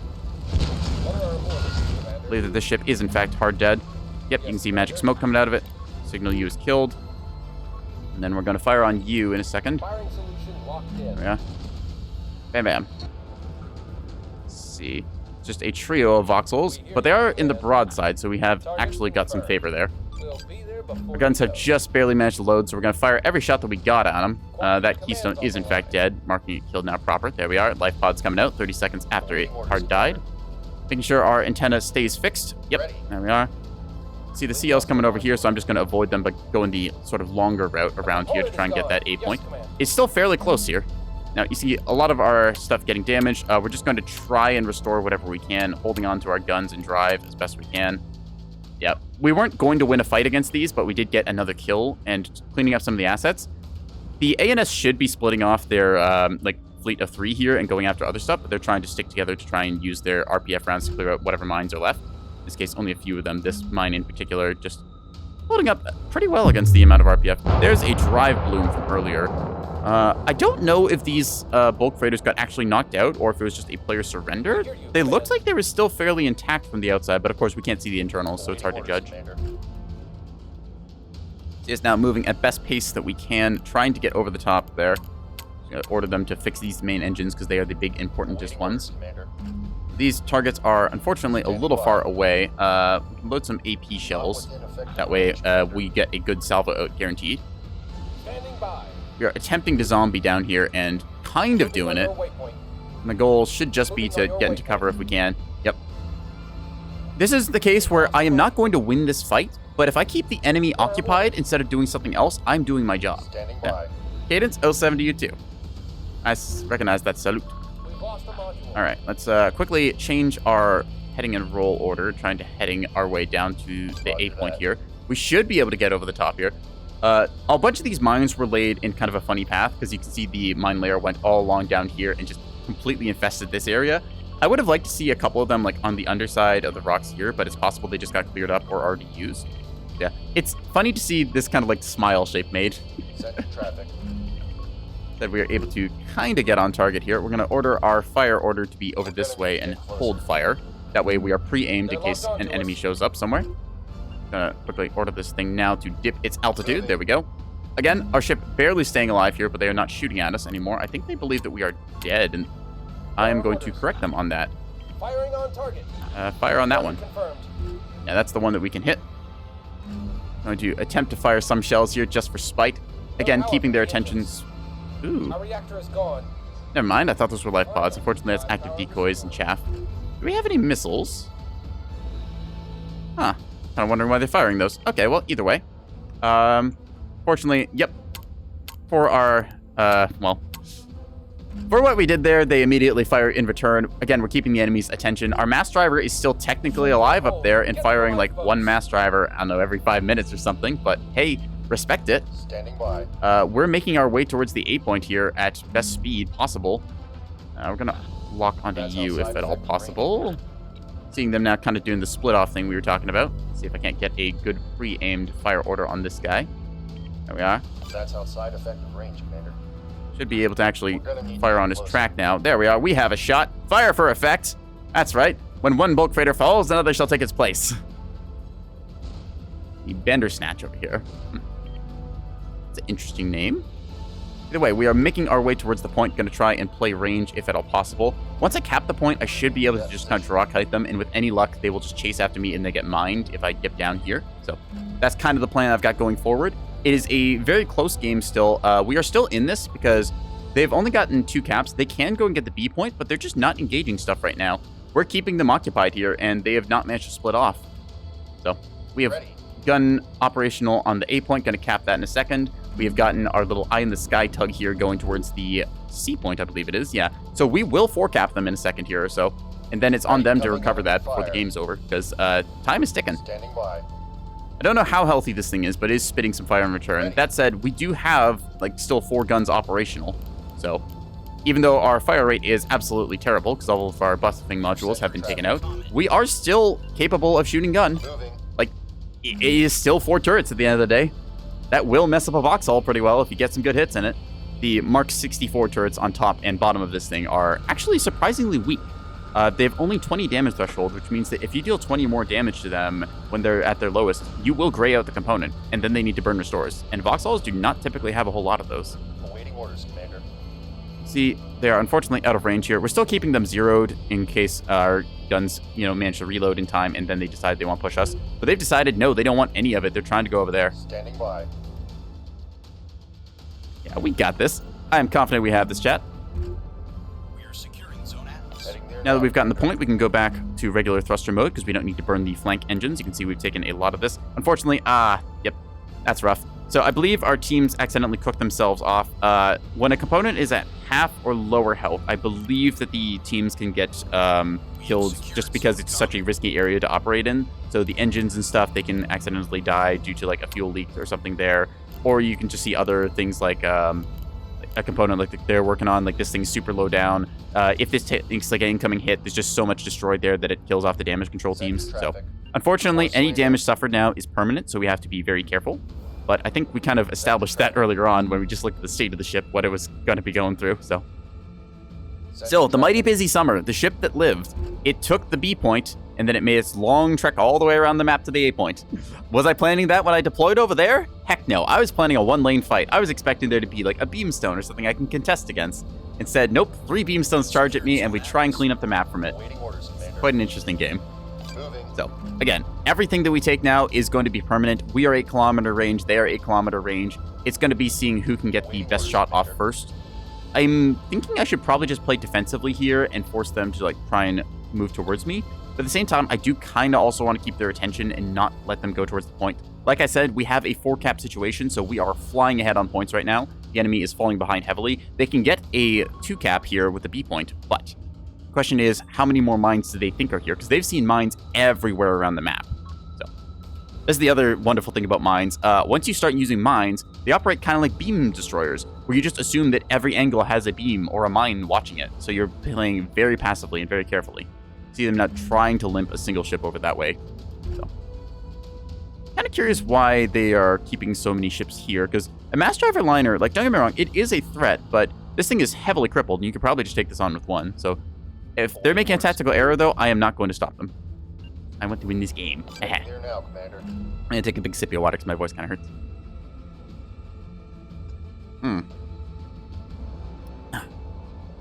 You should take a big sip of water too, chat. It's very good for you. We're going to pre-aim on these things over here. Again, we can't hit at that range. Are limited to 8 kilometers with the 250mm guns. But as you can see here, some of their weapons are knocked out. See, the turrets on top have been smoking for a while now. That means they're inoperable. You can see over here the sparks and smoke and stuff indicating the bullseye is inoperable. I believe the 2 belly guns, yeah. So this one's just down to like 1 cannon. You can see it firing now, the slightly orange barrel indicating such. We'll take a look at this one. This one's a little healthier. It's got 1, 2, 3 guns operational. Mixture of EWAR and very minimal point defense on this thing. Yeah, pretty much like this is just us in the 4th quarter of the game picking up the scraps of whatever's left. I would burn my flank engines, but again, no damage control teams, unfortunately, due to the hazards of the work there. So we're just going to try and drift our way over here, see if we can't threaten them ever so slightly. I don't believe they even see us on radar. They need spyglass at that range. What is that? That is a problem. All right, change of plans suddenly. Zoom, you need to get up here. I don't know if this tug is armed or not. It does have a VLS, so it could have some arming missiles. But, again, not sure what this is. Going to call this out to the team. So, my goal is now to change my firing angle over to hit that. It is much closer than those CLs were, so I might be able to actually get a hit on it. Waiting orders, Commander. No, they're throwing in the towel by the sounds of it. I think they did the math. Maybe? Enemy is securing zone box. Let's see. You'll see. They can get a 2-cap here at the very least, but I'm pretty sure our 3-cap will still win, assuming that we do, in fact, get up here in time. Just have to adjust our course and angle. This does not appear to have any missiles left, I don't think. We'll throw in the GG at this point. I'm not sure if they think that they've hard won this or hard lost this or what. We're gonna need to get We're gonna switch over to HE. It will take us like 70 seconds, but it'll take that long to get up there anyways. So, hey, all is good in the hood. Course laid So in. they see us now, meaning that this either has parallax or spyglass radar. I'm assuming this has spyglass, just given that it doesn't really make that much sense to put parallax on one of these things. Parallax is typically more of a kind of frontline combat burn-through radar versus spyglass being better for situational awareness. And this strikes me as a offside scout, something you'd put a Pinard module in to detect enemy radars. A spyglass is adaptive radar receivers, so you can spot enemy stuff at 11.5 kilometers. Traffic. Just a good situational awareness asset. That said, we are burning towards it at best pace, and you know what? We gotta get up there. Awaiting orders, Commander. They do not have an arming missile. That is unfortunate. I do love seeing one-point arming missiles in ships, just because it's a little bit funny to see them have the same capping power as a fully armed battleship. This one has either a offensive missile in the VLS-2 or in the VLS-1. So, Standing by. again, invest the 1 point. Get your ship's a capping missile. So we're going to just try and burn at best speed. I know that it is going to be permanent damage, but you know what? We don't really have a choice right now. All thrusters to full. We have barely got anything. Flank speed approved. Just close that distance and knock that thing out. If we knock it out, then our ship will be able to recap that point. Should be good here as a win. I don't see the CLs chasing after me anywhere. I am still a combat-capable ship, so we are in the game and we can possibly win this. Orders, Commander. Nope.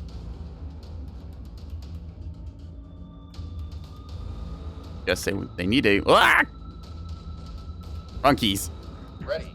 Accidentally opened the Steam overlay thing. I'm glad that didn't show up on Steam. Anyways, fire, fire, fire, fire, fire. We see him. Haha, you fool. Bam, bam, bam, bam, bam, bam, bam. We're in range. We can't have that much health. Standing by. We actually have a pretty good lock on it, too.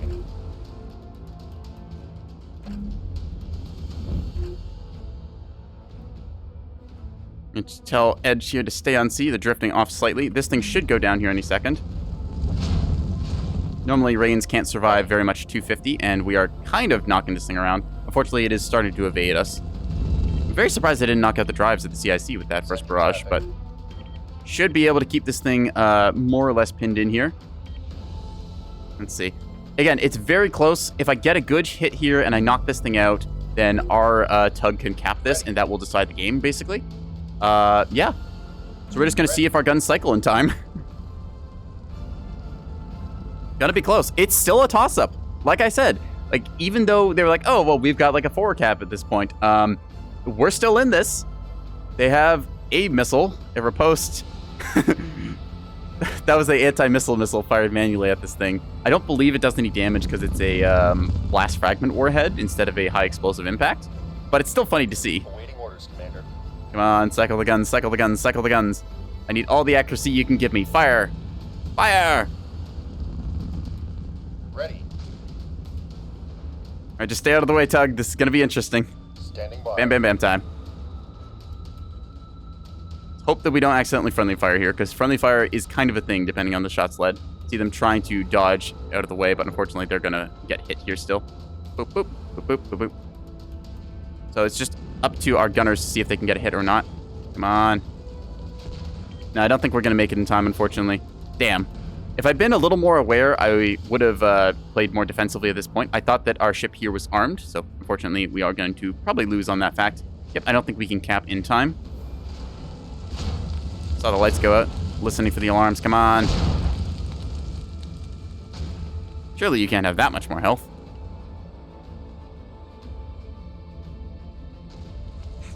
Just the AMM's going up there. Yep. That's GG. There we go. GG proper. So again, very close game. We might not have gotten a win in the record books, but I consider this a win in our books. Because we were doing pretty much everything right. If we just had a 1-point arming missile, that would have been a cinch, and that would have been a game for us. So, a little unfortunate, but hey, you know what? I'm pretty happy with how that worked out. So if we take a look at our liners here, again, just very simple broadside 250 fleet. Does exactly what you kind of expect it to do. You can see we did 10,000 damage here. Yeah. That was a great game. Yeah. I might plug my Twitch.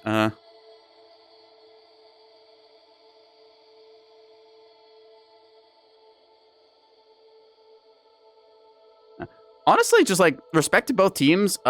that was good. These CLs, they did big numbers. Just kind of comparable fleets here in terms of like us both spewing 250, trying to rack it up. Yeah. Good stuff.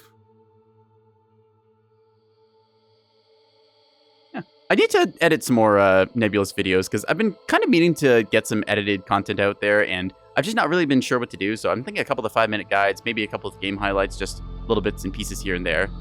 I'll see where I go from there. Yeah. Over here, Raph. Can't tell when they surrendered. Okay, so this one I think bloomed, and this one looks like it's... I don't know how many restores they have. That looks recoverable. Combat teams, component restores. Damn.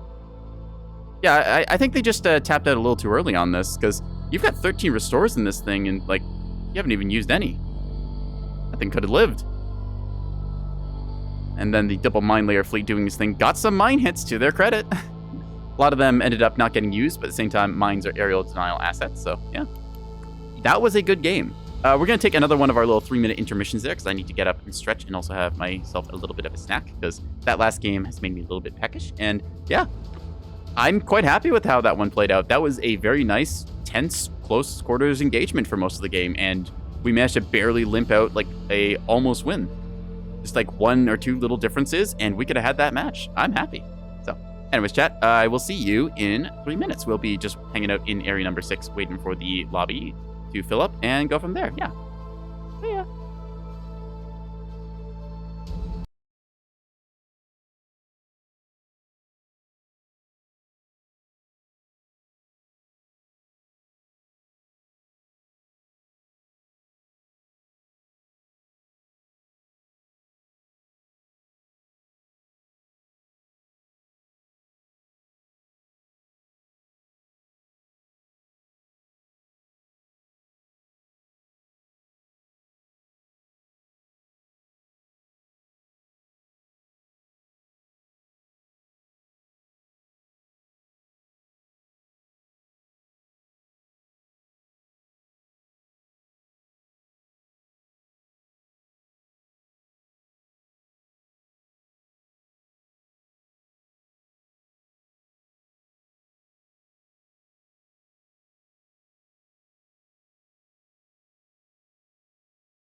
Okay, chat, we are back. Thank you for waiting and whatnot.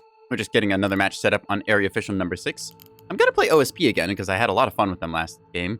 I haven't decided exactly which fleet, but I'm thinking maybe a fleet of plasma bulk raiders. They are quite fun to spew purple at people, stripping off the armor and enabling your teammates to really punch through with all of their calibers of weapons instead of just the big ones. So we are, again, area official number 6. There's a slot open here still, and if you want to just hop in spectator, you can do that too. I believe that the server support up to, I want to say, 14 or 16 people in total? I don't remember the exact cap on it, but just hanging out. It's currently on Avora. We're trying to vote for Broken Bones, but none of the people decided to vote for, so we're just going to hang out, wait for a final player to drop in, and go from there. Might put out a ping and just say, hey, we're waiting on one more. See if we can't get somebody real quick.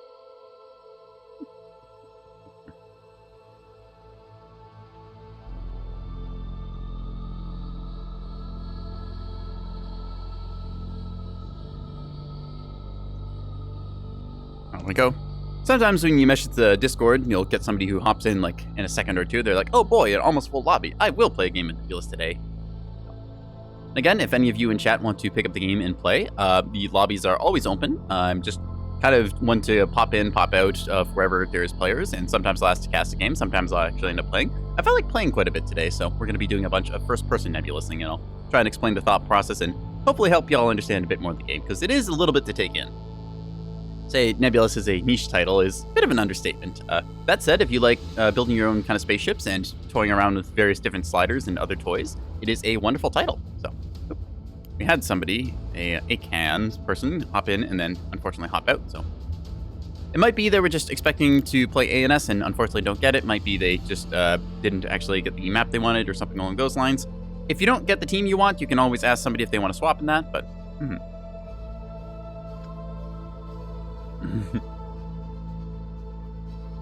Stackulous. So, Stackulous is a term referring to when you get a, 3 or 4 stack, usually a, 4 or 5 stack of players who all are on the same team. They kind of know each other. They're like a pre-made comp. So, you do get a little bit of some people who stack lobbies. That is not necessarily a bad thing, and most of the time they are looking for another stack to play against, as the coordinated 4v4 or 5v5 games are very interesting to watch. Buddy of mine, Dargulus, or however you spell his name, we just call him Darg. He's got a bunch of videos showing various different games where sometimes you have pub games, sometimes you have stack games, and Neb is a very interesting game to kind of unpack as you get more and more into the layers of depth of it. You can see some people square off with just starter fleets, and that's perfectly fine and fun. In fact, I'd say some of the starter fleets are actually pretty close to... literally, the starter fleets are almost meta. The same concepts showcased there.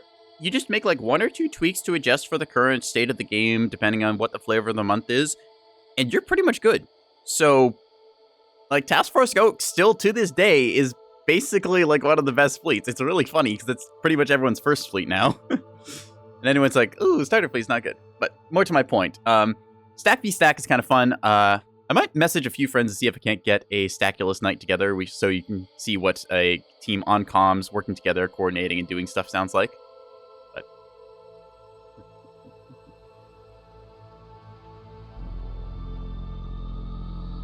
Just waiting for one more. I'm going to message some more peoples again, see if somebody wants to hop in or not on it. But with any luck, we will get a full lobby in a second. I might also just dip out of this and see if there's another lobby we could steal a player from by any chance. But sometimes you do end up waiting a little bit. Either way, I can just show off the fleet that I've cooked up here. So take a look. No weapons in the container stack launchers here. That is intentional. The container stack launcher is only 5 points, and it adds 2,000 hit points worth of component here. So you don't really need anything on this. It's low priority because take a look at it, right? 200 hit points, 15 damage threshold. It will get knocked out, but it requires basically nothing. And if I take a hit in this little compact section here, then it doesn't really matter because these all splash together, which means the damage is split evenly across them thanks to the way high explosive works. So it's quite a good way to add a little more survivability to your build. I think that most ships should have these on the back until there's a reason really not to take them. So, yeah. I'm quite happy with them. I've got a pair of bulk freighters that look pretty much identical here, going for that nice little symmetry. They have the T-20 turrets on top here and pinpoint radar as well, so I can get precision fire. The idea is that I strip off a bunch of the enemy's armor using these plasma cannons, which have the armor stripping mechanic. And then the T-20 little turrets that are normally not effective against big ships, they can add some bonus firepower. That said, these are fairly weak against most incoming missiles, so I have to be careful about where I position them and make good use of my chaff and other mechanics, such as using anti-missile missiles, of which I have a couple. hop back into the lobby. What do we get? Hey, we got 2 more. All right, let's go. So, gotta tell everyone, ready up, because it is time to go. Yippee. Yeah.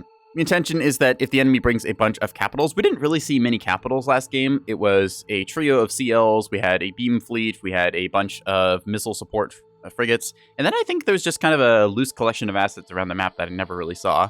So, we're going to see what we're bringing this time. Looks like Me Smart bringing in a mixture of rocket and gun shuttle in there. Mostly rocket, a couple of plasma T-30. I like that. It's a nice little combination of ships there, so you can strip off armor and also do effective stuff. So basically, they're trying to do the same thing. And yeah. Didn't realize that I had unreadied myself, so whoopsies. And yeah, we've got Metal Gear Daniel coming in with a pair of Ocellos here just to kind of act as our tougher front line. I'm going to try and pair up with them. Just remember that they are the, the new fleet. You'll be able to see the fleet prefixes in the chat. Not in the chat, in the lobby at the top once we get into the actual match, which helps a lot for when you're trying to coordinate and drop where people are. It used to not do that, and I'm very glad they added that feature. So we'll just load up onto, I believe this was Avora, I think it was. I didn't get the map name. All I know is that it was purple. Seeing in the background here the lovely landscape of Canyon in all of its dusty glory. I kind of wish that Canyon was a more enjoyable map. I don't really know how to describe Canyon besides that it feels like it's just a little too big and spread out. It's a 7 capture point map, so enemies and allies are kind of scattered all over the place. Oh, right, this is one of the older 4-point maps. I forgot it. This thing didn't have 5. Okay. Well, with that being said, I am kind of feeling like I want to go for a bit of a brawl. Let's see. I do feel pretty good about the C point, so I think we're going to do that. Yeah. Going to play escort to our Ocellos over here, forming a nice little battle group. And then I've got some other shuttles that I can send off to do stuff. So we have one as our forward scout, and then one kind of as just our central controller. There we are there. We'll get our bulk freighters into formation in a second, and then just play them from there.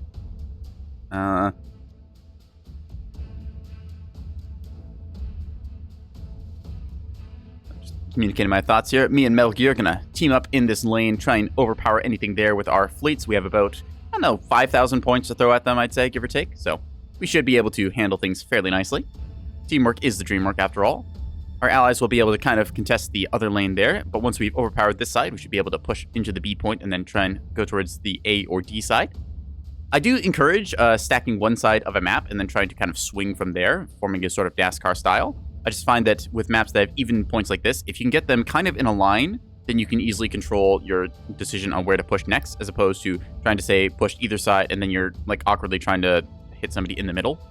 I feel like oftentimes people will distribute their fleets evenly, and then you can just defeat and detail them by stacking one section where you just overpower them and then snowball from there due to Lanchester's Law and whatnot. See a couple of their drive flares coming in there. It doesn't really tell us too much at this range. See a larger flare there. Audio going a little bit funky as our thrusters cook off, but there we are.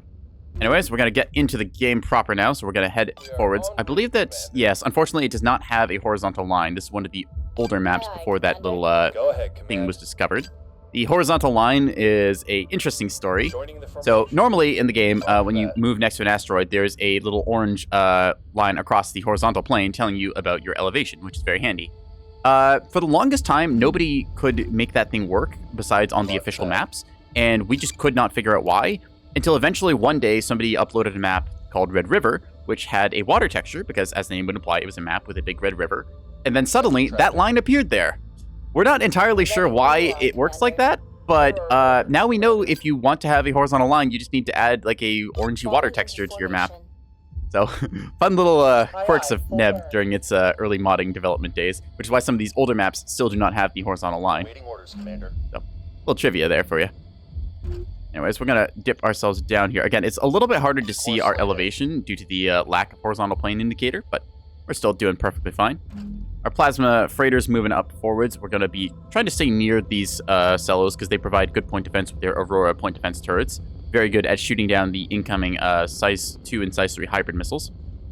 They elected for some defenders. Currently in the metagame of Neb, defenders are unfortunately a little bit inferior to the Pivis turret for the OSP side. And it's kind of funny that because the defender is actually more expensive. But Standing by. Pavise's quirk is that it's a little less accurate, which when you're dealing with highly evasive missiles is actually a plus. It also shoots twice as many bullets. So What are our orders? you will go through ammo much quicker though. But at the same time, if you're going through ammo and you shoot down the incoming missiles, I don't think you're really going to complain. Remember, ammo is there to be used. If you have ammo at the end of a match, you have packed too much ammo. I'm going to order our ships to quickly go ahead here like so. You see down low, we got a nasty arrangement of, let's see, are these plasma T30s? Yes. So a whole bunch of plasma T30 monitors and some, ooh, it's not just. All right, they got a plasma, they have a bit of 250, they got some bombshell launcher. Nice little mixed bag of a sort of like monitor blob there. So they get a little bit of all the strong points. All right, I need to stay aware on the map here. You see a couple of their light assets kind of going around trying to sniff test stuff. So unfortunately, one of our shuttles already going down. That said, we're seeing some rockets out now early for their trouble. That thing has some big gun on it. What do we have here? Hello. I'm calling that now as a battleship. Because that looks very battleship shaped. You just see all the 250 shots trying to bounce off it. See the double turrets in the front there. Triple barrel. Yep, that is a BB. Awaiting orders. So we're going to have to try and avoid engaging that because it is a bit big for us. That said, we should be able to get our caps pretty steadily here. Gonna take a look, see what there is. Activate our jammer on this target so that way the battleship does not see us, ideally. There we are. Yep, confirmed that that is just what was spotting us. See some missiles coming out here. Should be able to focus these down with some grape shot. I hope. We will see. Nope, those are torpedoes going against somebody else. The aptly named stable violation. I call it this thing's loadout. There we are. Yeah, we can see big old 450 guns. Doesn't have too much that'll be effective against us. This thing I'm a little worried about. I'm expecting that to be a beam destroyer. We're going to fire our jammer in this direction in a second to hopefully jam that. Because I'm betting this thing is going to beam us any minute now. See a trio of ships coming over the rock there. We're going to just dive into cover ideally. There we go. Going to fire again on this.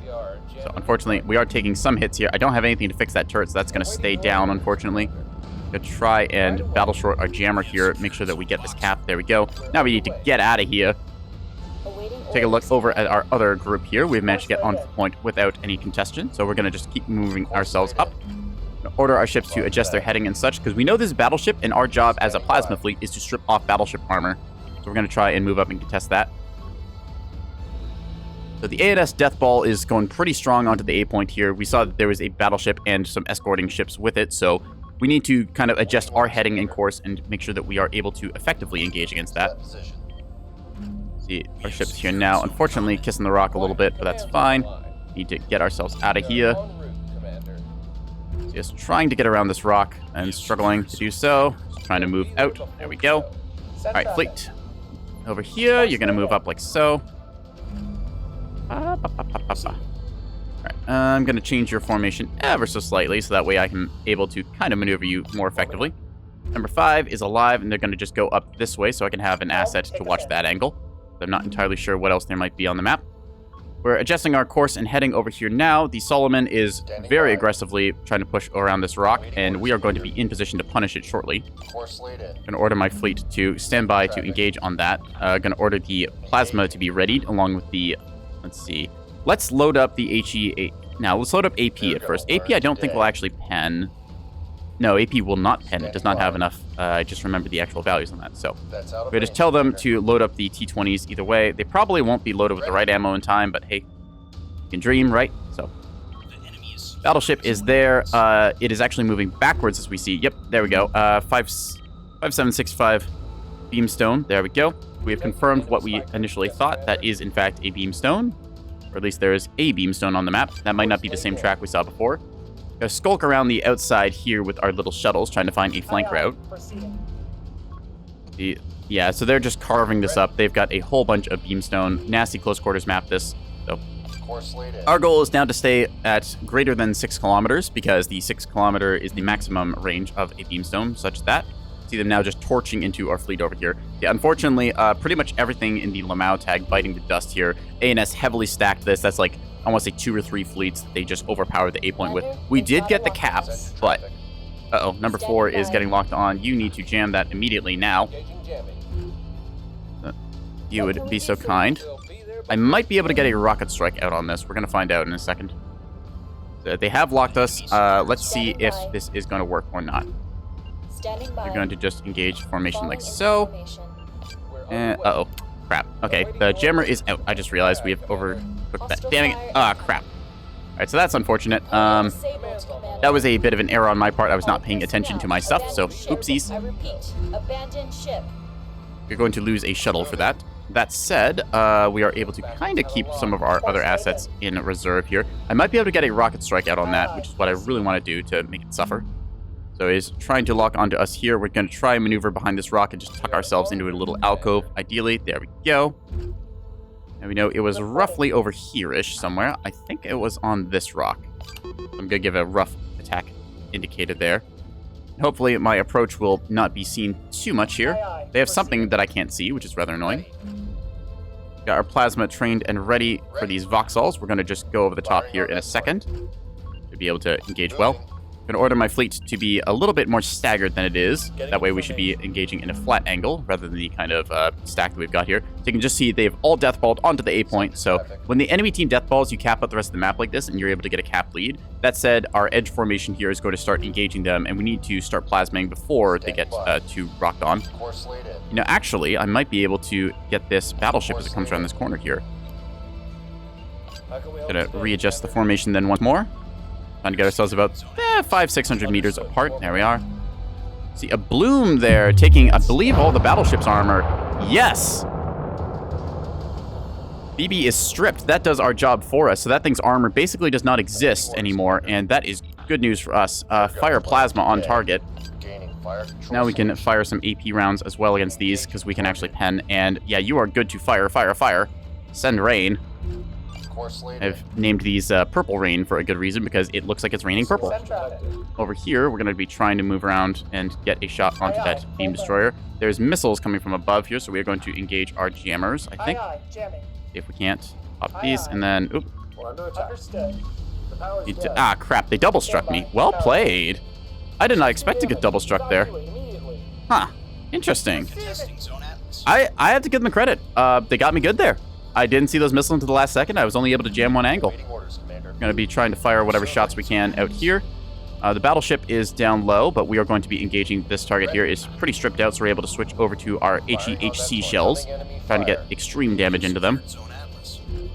We'll be using whatever range advantage we can afford. Disable flank thrusters, because we don't need them right this second. Yeah, this thing is getting royally cooked. I'm going to mark it as my priority target, and hopefully we will get some toasting done into it nicely. HEHC penning and doing incredible damage. It does about as much damage as a 250 mil round, to put into context, so yeah, it do be good. I'm trying to trim out the escorts here while I can. This one is overextended a lot, so we're going to fire on it with the plasma. Yeah, fire on whatever targets we get a shot at. The battleship is already stripped out, so I don't really need to plasma it. I want to try and torch anything that is not able to be otherwise killed by light guns. I'm pretty happy to keep my ships where they are, because they assume that this thing is dead, and they would almost be right. I'm just going to try and limp it into cover in a second. There we are. Okay, the anti-missile missiles going off here. A bunch of them coming in now, but luckily we have the counter to these, I hope. Let's see. 1, 2, and oop, one of them unfortunately going off, but still able to deal with that. Battleship is not shooting at us, much to my joy, so we're going to just fire a grape shot in return, because we have that loaded, and switch over to HEHC once that's expended. There we go. A little bit of grape shot, very nice for cooking off the enemy's various components that are crittable. I have the anti-missiles going off here. They have something up top there that is unfortunately being very good against me. And we see now number 5 unfortunately burning out. Damn. So we're going to keep this shuttle just hidden under the rock like so, since I'm not really able to use it right now. So the enemy has now gone away with their stuff. So we're just going to swap over and just fire everything on the battleship, keeping our range advantage. You can see our Cello doing its job here coming up top. It should be battle tanking towards the enemy, but honestly, I'm okay with it just being here and doing its thing. Hey, no complaints if your ally is going to help you with this. Ooh, this thing is not as stripped on the other side as I thought it was, so yeah, we got some torps out in the water, which are going to be a bit problematic. That said, these do have defenders, I believe still, although they are taking a pounding. Let's see. Ooh, these might not actually intercept in time. The Aurora's trying, damn. All right, this thing is apparently panic dumping everything as we're putting plasma rounds into it. Yeah, just cooking off the other side. This facing got thoroughly stripped out. You can see by the scorch marks, so yeah. Now, switching over and taxing the enemy of their armor. Staying together with this Ocello is my game plan because I know there is missiles on the map that want my bulk freighters, and I should be able to cook through most of the armor that the enemy team has. I know I've at least torched 2 of their Vauxhalls very well in this battleship. It's not dead, but it is not enjoying itself, to say the least. So, put an attack marker on these ships over here so I can get a rough sense of where they are. Using the reference point here just lets me keep an idea of what the ranges I'm dealing with are. Course laid in. We see that one now coming over the rock here, so that is going to be a problem. Yep, there goes right into our allied ship there. Standing We're by. going to have to quickly adjust and engage that in a second or so. That said, it could also just beam us in a minute, so we need to get out of here. This is Beamstone Heaven, basically. That could be a Beamstone as well, so we're going to quickly switch targets over now. Yep, I was right, unfortunately. Damn. They're gonna learn today. Some days you hate it when you're right. We're just going to dip our altitude as much as possible. I know there's missiles ready to sniff our various assets around the map, so we're just going to try and fire HE rounds into this thing, chip it away if we can. Striker inbound. I'm pretty sure they brought 5 or 6 beamstones, so it's not great for us right now. Trying to traverse our plasma turrets to engage. See, yeah, more of their beamstones coming around here now. The Solomon has taken an absurd amount of fire, but it should not have much left in it. We already torched it thoroughly with plasma. A couple missiles coming in too if they're trouble.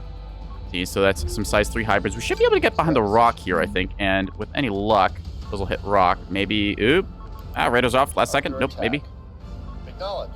Damn. Unfortunately, probably CMD guidance, so we can't really do much about that. Just repair the locker while we can. Minor damage suffered only. Alright, let's see. In that case then, because we can't engage them anymore, we're going to go back to shooting at you. Firing on target. Let's see, we got keystones here as well. Gonna just try and kill what I can. Fire the grape shot because we have it, and then HEHC. Hopefully I'll get some crits in here. A little bit difficult right now as we have a fleet down here that's trying to reposition itself away from the incoming fire, and they know that I am plasma, so they're going to play around that. It's not too much I can do about it. Just have to try and keep myself out of the beamstone range. Still hiding our little asset here. Might be able to snake around and get a back cap, but with the number of beamstones on the map, I don't have very high hopes for that. Just gotta try and torch the BB with whatever I got right now.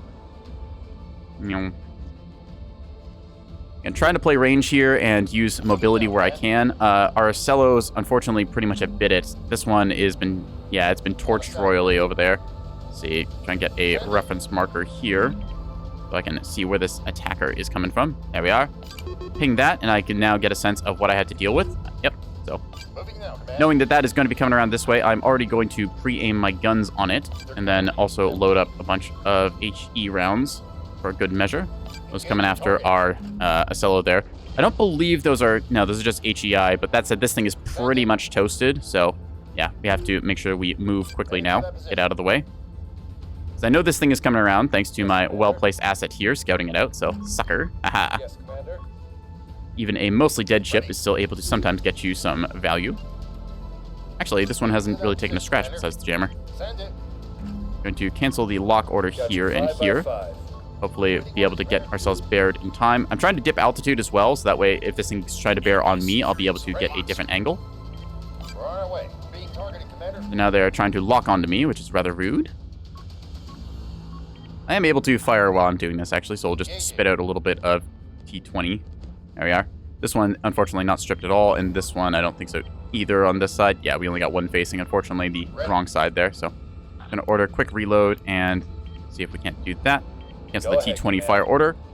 Now, I know the enemy is roughly coming over the rock here, so we're going to ghost fire our plasma shot there. Should be able to get us the angle we want. And as long as I'm fast enough, I should be able to outpace this thing before it gets a beam track on me. Ideally. To that position. Trying to play a little bit of cleanup here while we kind of split the enemy's attention. If they want to pursue one angle, I should be able to double back and get them with any luck. That said, I'm also going to move my little scouting asset since it is probably going to get rotated on here in a second. Fortunately, our Ocello player does tap out there, but I mean, hey, we have ships anyways, so whatever. Engaging. There we are. There's our track. There's our lock. Open fire. Everything. Pew, pew, pew. Secured zone boxer. Yes, good, good. Moving. Gonna try and move around them as best we We're can. being jammed. Yep, so you see here, they were not locked onto us quite yet, so we just need to Orders, Commander. make sure that we get them with every shot we can, hopefully knocking out that beam before it can fire. Pew, pew, pew, pew. Yep, see, they have now over-rotated, which is good for us. They're firing whatever missiles they can. Hopefully I knock out their stuff. We're going to see. Standing by. Pop chaff and turn the radars off. Let's see. Under attack. Chaff and radar off. Yep, good. We knocked out a module. Oop, Ready. unfortunately, still they do get some hits. It is what it is. Yes, command. Lock and fire. everything you got. As for you, the large storage is knocked out, so we'll have to restore that. Try and fix up the essentials here as well. This is going to hurt either way. Yep, so I've learned that these are probably Act CMD. There's not really much I can do to stop them, besides, just massive, excessive amounts of fire. Fire HEHC. We have torn this thing apart. Everything into it. Yeah, we need to get our essentials back, because, that's not good. Okay, get that reactor, please. We need those. Once the large storage is back up, we should be pretty good, though. Curious why you are not locking. You should have a lock on, no? Maybe the fire control radar is just out of arc. Oh well. Anyways, we can see where the enemy is now, thanks to, again, our handy little scouting asset. So that is our cue to quickly start going high here. We need to just floor it, basically. Order the ships to adjust their heading once they're done shooting at this thing. That way it's preemptively aimed in the right direction. Much to my surprise, this thing is still kicking. Its beam has been knocked out thoroughly. Oop. Ah, crap, there's another beam. Okay, we are pinned in. This was what I was afraid was happening. Luckily, Edge over here should be able to cover our flank, respectively, in a second. Gonna have you just continue moving like so. With any luck, the Vauxhalls will get a little bit toasted. That beam was at max range, so it shouldn't be able to knock anything out.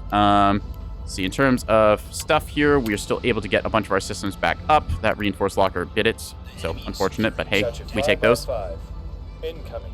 We see them now being forced to engage against other targets. This thing is pretty much done. Just for a good measure, I'm going to start firing HE into it from my other ship. Hey, why not? Don't need to have the jammer going off on that right now, but instead just going to move you, continue to poke at that thing from the back, and then we're going to adjust our target onto these. There we are. Firing. So like I said before, we had ordered our headings to face that direction. This thing pretty well toasted. It'll be a long time before this thing gets back into the fight, so we're just going to try and use our light assets around the map to harass it. Or by light assets, I mean light asset singular, because we only have one ship. Just got to give it a little check with the radar, make sure that this thing is the only thing locking us. Nope, unfortunately, there's something else that has situational awareness on us. That's rather unfortunate. Damn. Oh well.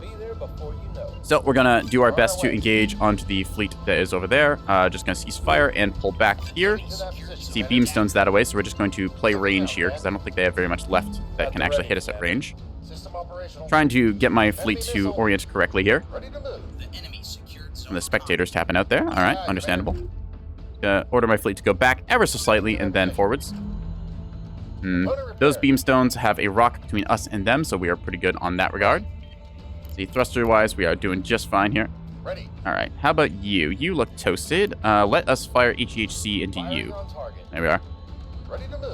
Trying to get our turrets, which are not exactly like the biggest guns in the world, but they are still guns, so see if we can't get something done with that. How can we help today, Commander? Still have most of them active and operational. There we are. Lock on target. We can torch one of these things at the very least. So we do have quite a big point lead, but in terms of killing power, we are a little bit lacking. Yeah, we can see the enemy is, unfortunately, more missiles from above. Damn, I didn't have enough time to react to those, so I had to try and fix our essentials here. What you see is kind of what you got, unfortunately. We used up all of our restores, so that's going to be it. Yep. That's rough. Still, this fleet here, the Vauxhalls, are getting 2v1s pretty well. We are tearing them up thoroughly with our combined firepowers. That said, the beamstones are about to become a rather big problem, so let's see if we can't do something about that. We're in the HE rounds here. Yep. Unfortunately, our shuttle does get cleaned up. Very rough game. Teammate suicide early. That one then can get positioning. You just sort of died trivially. A little bit. I'm not sure if you're talking about this game or the last. I think you're talking about this game. I also am not entirely sure which player you were. I have been trying to keep track of everyone, but there's quite a few people in the game. See, I can hit this one with a lock. There we go. Fire for effect. Yeah. So we're trying to keep stuff together. Let's repair the DC Central here, because we do have some teams left. We don't need to be flank speeding right now, so we're instead just going to hold this edge of the map. We can recover this once we clear out a bunch of the beamstones, because we are dragging them into open space. They are getting greedy. All right, yeah, we're actually going to head full now, since we should be able to clean up some of this. I did see that one just start firing again. The beamstone threat has been mostly neutralized. I believe Edge is out of range. Sort of. Well, at the very least, these are getting torched and falling back heavily. All right. We're going to switch over to HEHC because, again, we are out of range. and then also start targeting on the nearest one of you. Ready to move. This one.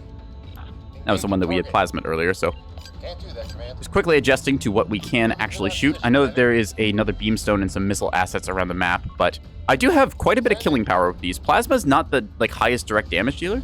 Yeah, the rocket shell guy charged in, died instantly. Acello didn't position well and just died to boost. Yeah, it was a bit rough with that. Our rocket shuttles, I don't think that they expected there to be that much tonnage. Like, that was 9,000 points. We see the battleship now coming back online as well. That's annoying. I did not shut off radar in time. Oh, did I? Oh, one of them got seduced.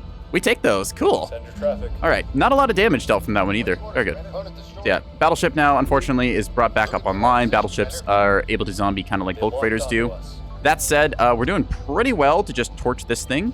The front of this Vauxhall pretty much not existing. We do have to get caps back, but again, we've got about 200 points that we can wait I did for. some damage. Get us moving. Unfortunately, one of our ships here. I'm just going to preemptively have you assume lead of the formation, if you would be so kind. Thank Warming you. up. Aye, aye, Yeah, Commander. that way, I can always issue my fire orders, and I don't have to worry about this ship that is mostly dead, if I'm gonna be real. Like, I got no more restores left in this thing. It's a walking skeleton. Keep it alive if you can, Chief. Like, this is what you got. It has some chaff left. We'll keep the drive up as well. Go ahead. So, just gonna try and fire on this thing with whatever shots we got. I'm pretty sure that I plasma torched it earlier, so we should be able to get some good hits in, I think. Go ahead, Gonna Commander. make you the formation, and there we go. Able to move ourselves around. I think it's out of torpedoes. It is still a battleship, though. Traffic. Yeah. So this is going to be a rough one for us to come back from. We are still ahead by enough points that, like, we're in the game. We just have to recover and push back. Most of their keystones we've been cleaning up. We still have a fairly healthy T-30 fleet. We push back their Vauxhalls. This one is just barely not going down. I'm going to assume these have to have, like, Citadel or something, because, like, we should have broken the damage threshold on that reinforced a while Ready, ago. Commander. Either way, seeing there's another keystone here, Go just going ahead, to mark Commander. that as an attacker marker. There we go. They've got us dialed That in. might be trying to beam us, which Go would be ahead, rather Commander. annoying. Keep an eye out for other Strike. beams around the block. Missiles somewhere? From below, okay. Brace for impact. Going to Go ahead. turn off the radars here and pop more chaff if we can. Unfortunately, it does not matter. I want to know what Seeker Head combo that is, because I've not been able to seduce those all game, I don't think. Moving. So, unfortunately, yep, there goes that one. We are left alone up here. Power. Pop chaff if we can. Yeah, these are just hitting direct. Opponent I'm going to destroyed. assume those are like Act CMD or something, because I should be able to soft kill if it's ARAD Act. Open fire. So just going to fire everything we got here as we try and dip behind a rock Get and us recover. outta here. A bunch of our stuff is still functional, but we are taking some hits here and there. Prioritize the guns. E-regs we don't need at this stage of the game because they are fairly soft and can be taken out. That said, I do want to get all of my gun power that I possibly can. That Vauxhall is starting to really Cluster do a number on us. sensors, get us outta here. Battleship has, for the moment, been silenced. We're going to rotate fire over onto the Vauxhall that is actually shooting us. This one is attempting to limp away. I'm not too worried about it. Its guns are inoperable. We're able to spit out a little bit of fire at these things. And with any luck, we'll be able to kind of hold on here. Get the hell We are outta taking here. the C point back and just kind of holding on with a prayer. That said, there's still a pretty cooked up battleship up here. It can't have that much more left to it, but at the same time, it's a battleship, so they pack a lot of restores. See this thing now getting plasmid, a whole bunch of little holes that we made in it earlier. Look out, Commander. We're Losing trying to components. cook. Oh, crap. Quickly, Commander. Now they're cooking us. Yeah, I was afraid this thing might come back. Okay, fire HEHC. Yeah, that's going to be us dead here. That I'm betting has 2 FPAs. There's nothing I can actually do to prevent this destroying my ship. We're able to try it. Yeah, it has enough to break the 50 damage threshold of the complex, and that's going to be a size 3 hybrid for good measure. I don't think it'll be HEC-P, just HEI, but that's going to hit right in the front of the ship. Yep, thoroughly redding out our stuff here, and we're going to cook off. Unfortunately, telling my wingman here, Edge, sorry, buddy, I'm out. That's all that she wrote. I can scram reactor at this point, which I will do, but wait, hang on. Oh, dang, that wasn't a reactor scram. That was a magazine det. Oops. I see the symbol here. I feel like they need to differentiate the critical events like a little bit more, like just the all-encompassing like kind of red arrow. You don't know exactly if it's going to be like a magazine det or if it's going to be like a reactor cook-off, and it takes a while for you to figure out exactly which one it is. Still, scramming the reactor there, probably not the worst idea ever. It makes us look like we are, you know, completely dead instead of just mostly dead. So, the DC complex, I'm going to try and actually bring that back up the line. It's not very often that the storage lives and the complex doesn't. That said, we are also getting toasted again, so this, Abandoned yep, ship. unfortunately, that'll be it. We got structure broken there. It just carved right through us, and that was all of our restores gone, so ripperoni. Unfortunately, out of the fight. We're going to see if they can pull it back. I don't believe they'll be able to just by the numbers. There's more keystones and other stuff around the map than we could really handle. We did end up being down a bunch because we split our fleets off. We did a 2-stack onto this point, which I think was the right call. Just our team got a little bit over-aggressive on the A point. They pushed up before we had good scouting intel. Committing like 5 shuttles onto a point immediately like that, I think is a misplay. You want to send like 1 or 2 assets out earlier on to get a scout off, identify what the enemy is, and then send your big shuttle swarm to punish them.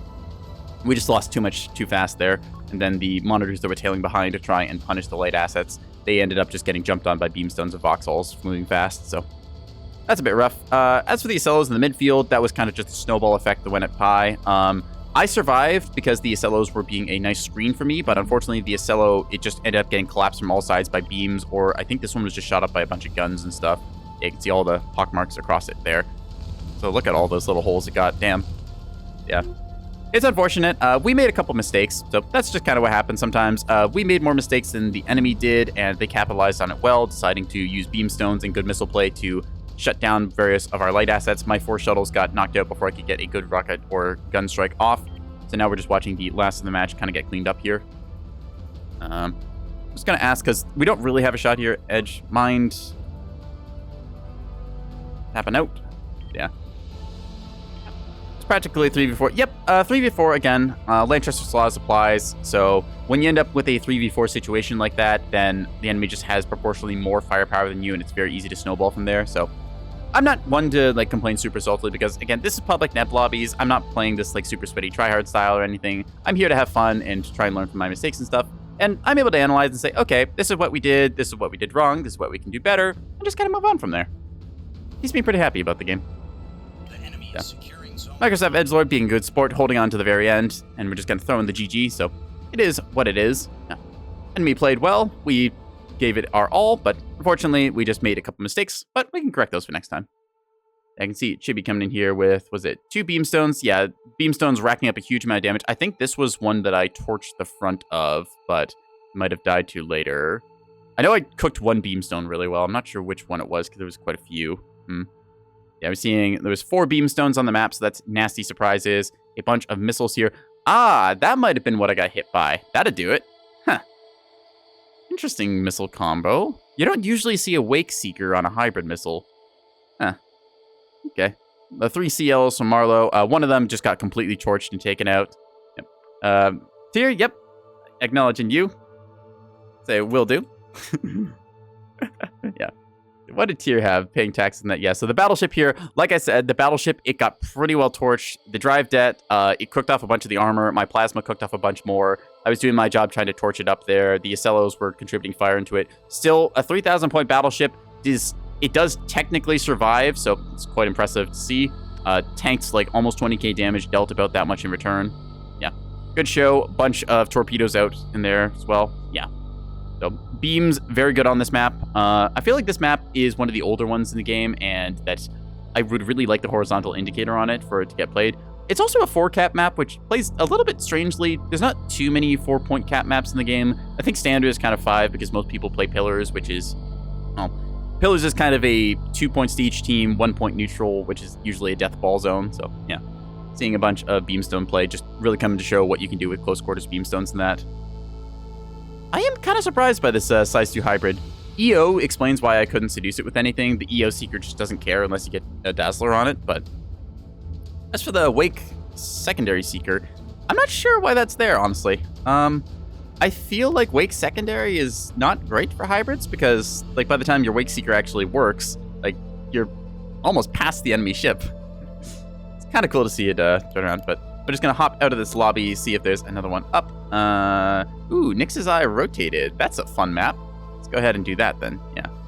Hop into this one. See? Nyx's Eye rotated is exactly what it sounds like. It is the rotated version of Nyx's Eye. Oop, Blue Redeeming Big Sippy. Okay, I will do.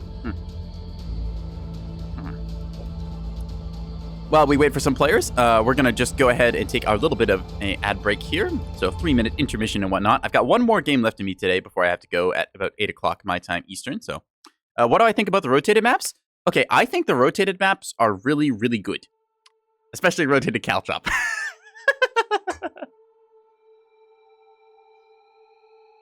For anyone who doesn't know, rotated Caltrop is Caltrop is a round ice ball. Rotated or not, it's basically the same map, but rotated Nix's Eye teaches you how to play Nix's Eye very well because you realize just something about turning it 90 degrees. Monkey Brain changes the way it's played. Rotated Pillars is quite cool because a lot of people start to actually realize the different angles that you can take instead of just the kind of usuals. So that's quite good. Yeah, I really like the rotated maps. That said, 3-minute intermission, then we're going to be back. That way you don't get ads during the middle of the game. So we will see you in 3. Okay, chat? Okay.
Alrighty, chat, we're back just in time for the game to get started, so we're going to drop in on Nix's Eye Rotated.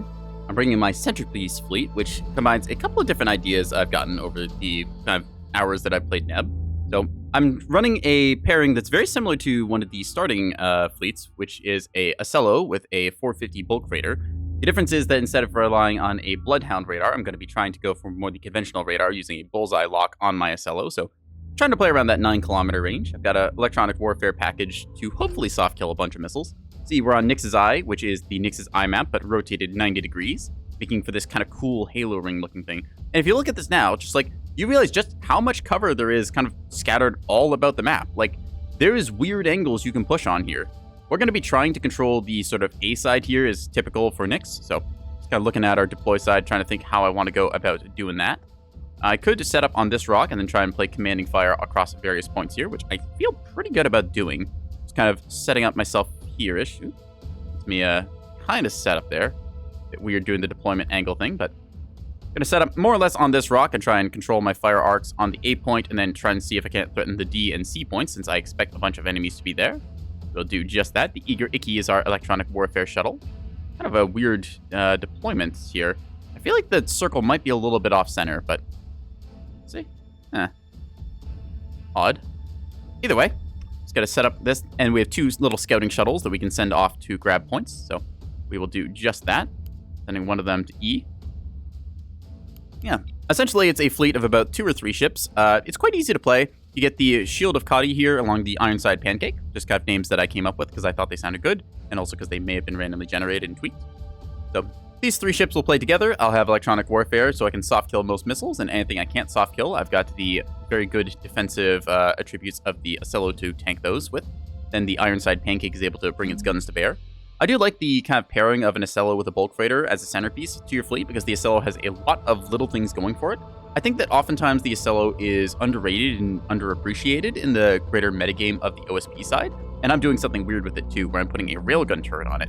So, taking the understanding that ANS ships always want to be bow tanking the incoming fire, by putting a railgun on them, on the top side here, I'm able to punish them for doing that because the rail will penetrate through pretty much all of their armor and then hopefully come out like right into their drive section. So I'm just going to adjust our heading like so and like so. Set our E-Warship to tail along the backside of our little Ocello command there. Ocello taking the role of a command cruiser, kind of centerpiece of the formation, which is also the name of the fleet, centerpiece. I provide a very good asset to the entire fleet in this area because I have the... Where is it? Where is it? Here it is. The I'll turn this a little brighter. Yeah, CR75 antenna. So, as we saw earlier in the stream, I invented the device, which is 4 hang-up jammers on a Prowler Corvette, which is nigh invisible and incredibly frustrating to deal with. So, knowing that I made that, I also decided I would try and make a counter fleet, which is literally just this. It's meant to be the center of the battle space. It's going to be trying to counter the enemy's actions, and with any luck, I won't get hang-ups myself. And this is a sort of fleet-wide buff that I'm able to do. Yeah. Agreeing with them here, rotated Nyx is good. Honestly, play the rotated maps. It will change your thought process on how you play the map regularly. Because if you look at rotated Nyx this way, you realize that Nyx has a lot more cover than most people give it credit for. Like, it's also slightly odd because we deployed kind of from the top side here. Like, it's been rotated 90 degrees, so it's vertical like this, and then I think another, like, 45 degrees spun. So yeah, it messes with your head a little bit, but then you take a closer look at it, and you think, hang on a second, there's a lot of cover. Like, I can go from this rock to this rock, I can move around here, I can cross to the middle zone, all to threaten this A point, and it all just kind of works out. I like it because it just changes, like, enough of the perspective to make you think about things. And honestly, I really like that Neb rewards thinking like that. You can see our ship's slowly turning here, trying to get into target range. We've got our little Ewar ship here, the Eager Icky, and you can see my little face on the side of it. I did import my own, like, little emblem here, so. It's straight 90 degrees, it's 1 line of code. Okay, that's interesting then, because, like, the deploy zone was sort of off-canter, like, upwards here-ish, and it was kind of weird to deploy on, so... I don't know then. It just seems like it was a little bit different. Like, if we take a look here, right, like, comparing this zone to this zone, seems like these are, like, this one seems closer to this end, this one seems closer to this end. I don't know, it looks a little bit off. Maybe it's just my perspective, and maybe that's just the way that Nyx is normally, and I just never noticed, but again, monkey brain go burr. We're on the way. So we're just gonna burn flank towards the A point here. A point, naturally kind of the donation point on this map, because it is very wide open, and quite oftentimes you will see a whole bunch of people just dump every railgun or missile or other asset they can into that area. To that position. Trying to adjust ourselves accordingly to it. I set my heading a little bit wrong there. I actually over-rotated and want to be facing kind of this way. Actually set ourselves to hold fire on the bulk freighter in case we need to adjust our fire order. Set this fire order too tight. There we go. We adjust ourselves. We're going to try and take a commanding position up here. This is a little A-pointer donation. Good games, dude. Too bad we didn't get to have a third one. We're going for Calchuff for shit and memes. Yeah, I decided I wanted to hop servers, try and keep it fresh. That way we don't always have the same people playing, kind of keep it mixed up a little bit in that. We're underway, Commander. Those were good games. I was quite happy with today's games, even though I've not exactly gotten super good wins out of them. I don't really mind too much as long as I am, like, you know, improving, because that's my main thing. I don't really think too much about win or loss rate. Oops, this is going to get hit. So, yep, bop, bop. Unfortunately, the drive does get booped there, but luckily, the CIC is still active, so we should be able to maybe drift into the point. Let's see. So, that's the 2 missiles there. Haldit was crazy. Yeah, Haldit's was a great matchup. That's probably one of the best matches I've had there for, like, On it. months, honestly. Standing by. The enemy secured Course zone laid in. I'm quite happy with streaming Nebulous because you get a bunch of fun little games like this that you can share with people, and I also get to teach a little bit along the side. So yeah, it's just an enjoyable experience, and I'm glad people enjoy watching it. We have secured zone eclipse. Sure, you're gonna die? Nope. All right, let's see. So we've capped our natural, so I'm gonna move this little shuttle over here to act as a underside scout. So you see the follow-up missiles there slamming home here. So boom, boom. Unfortunate, but hey, we made them expend more missiles, so that has done its job. We've kept the 8-point neutral at the very least, and they have not been able to push any assets in there. Yeah. If a teammate, okay, yeah. I kind of dropped with whoever, so yeah. Oh, we saw they had a thing going A. I'm gonna call that out. Let's check Nick's Unity. The map itself isn't straight on, so it's rotated and the axis seems right. Oh, okay. That's interesting. Huh. I did not know that. I never really noticed that about Nick's eye. So yeah, we see the enemy is unfortunately pushing around here. So that is going to get the first initial volley of a whole bunch of, I believe, 250s there. We're going to try and push around this corner in a second and see if we can't do something about that. Didn't expect there to be anything like this so fast. Again, the 8-point donations kind of racking up here. They might cap this with the Corvette. They might not. Grape Shot is very good against Corvettes. Abandoned ship. Oop. Abandoned ship. So unfortunately, they found some of our light assets here. I'm guessing that they just assumed that I capped the point with something and then sent some missiles to check that. So that'll happen. They've scouted us out with something here. I'm going to burn through real quick, see if I can't spot it. Unfortunately, cannot. Aha, there you are. What are you? Now, I don't know what this is, so we're just going to shoot at it and assume the worst. There we go. Executing. And we're also going to drop our electronic warfare package on it, see if we can't prevent a lock. There we are. Set up our guns like so. Oop. Why are you rolling like that? Why are you rolling like that? Bulk freighters sometimes, I swear. You really don't know with them. Anyways, the enemy is unfortunately able to get us on track here. But with that said, that's only a burn through. That is not a proper lock. That is a battleship. Hello there. Okay, yep. Everybody switched to AP rounds. Knock him out. I might be able to catch this thing in the broadside, and the railgun will do its job here very nicely. So we're going to just set up to quickly move ourselves back into... What are you doing? Bulk freighters, bulk freighters, bulk freighters. Some days, it's just complete wrong side there. Anyways, Destroyer is with it, so we're actually going to fire on that one instead. Locking on and hitting it with whatever we got. So keeping the jammer going. If they get a lock on us, they get a lock on us. I'm not too worried. We're going to try and trim the escort that it has. Hopefully, that way we are limiting its effective firepower. In order this thing to then fire jamming and battle short briefly. Should break its lock. Yep, there we go. Broke its lock and its fire orders. We're going to fire HE shots onto you. We're going to keep just kind of climbing around here and keep you close as well. There we are. Yep. Just trying to prevent it from firing here. We're going to turn off battle short and then probably do that again to annoy them. So by the time that they are now issuing fire order, just wait for them to lock. Come on, baby. Do it. I know you wanna. I'll just jam him anyways. Again, little things you can do to annoy your opponents. Now we just order you to cease fire and then jam. I love doing this. We're going to try and clean up that destroyer in a second. Again, we are holding the lock for our team with our bullseye on this angle.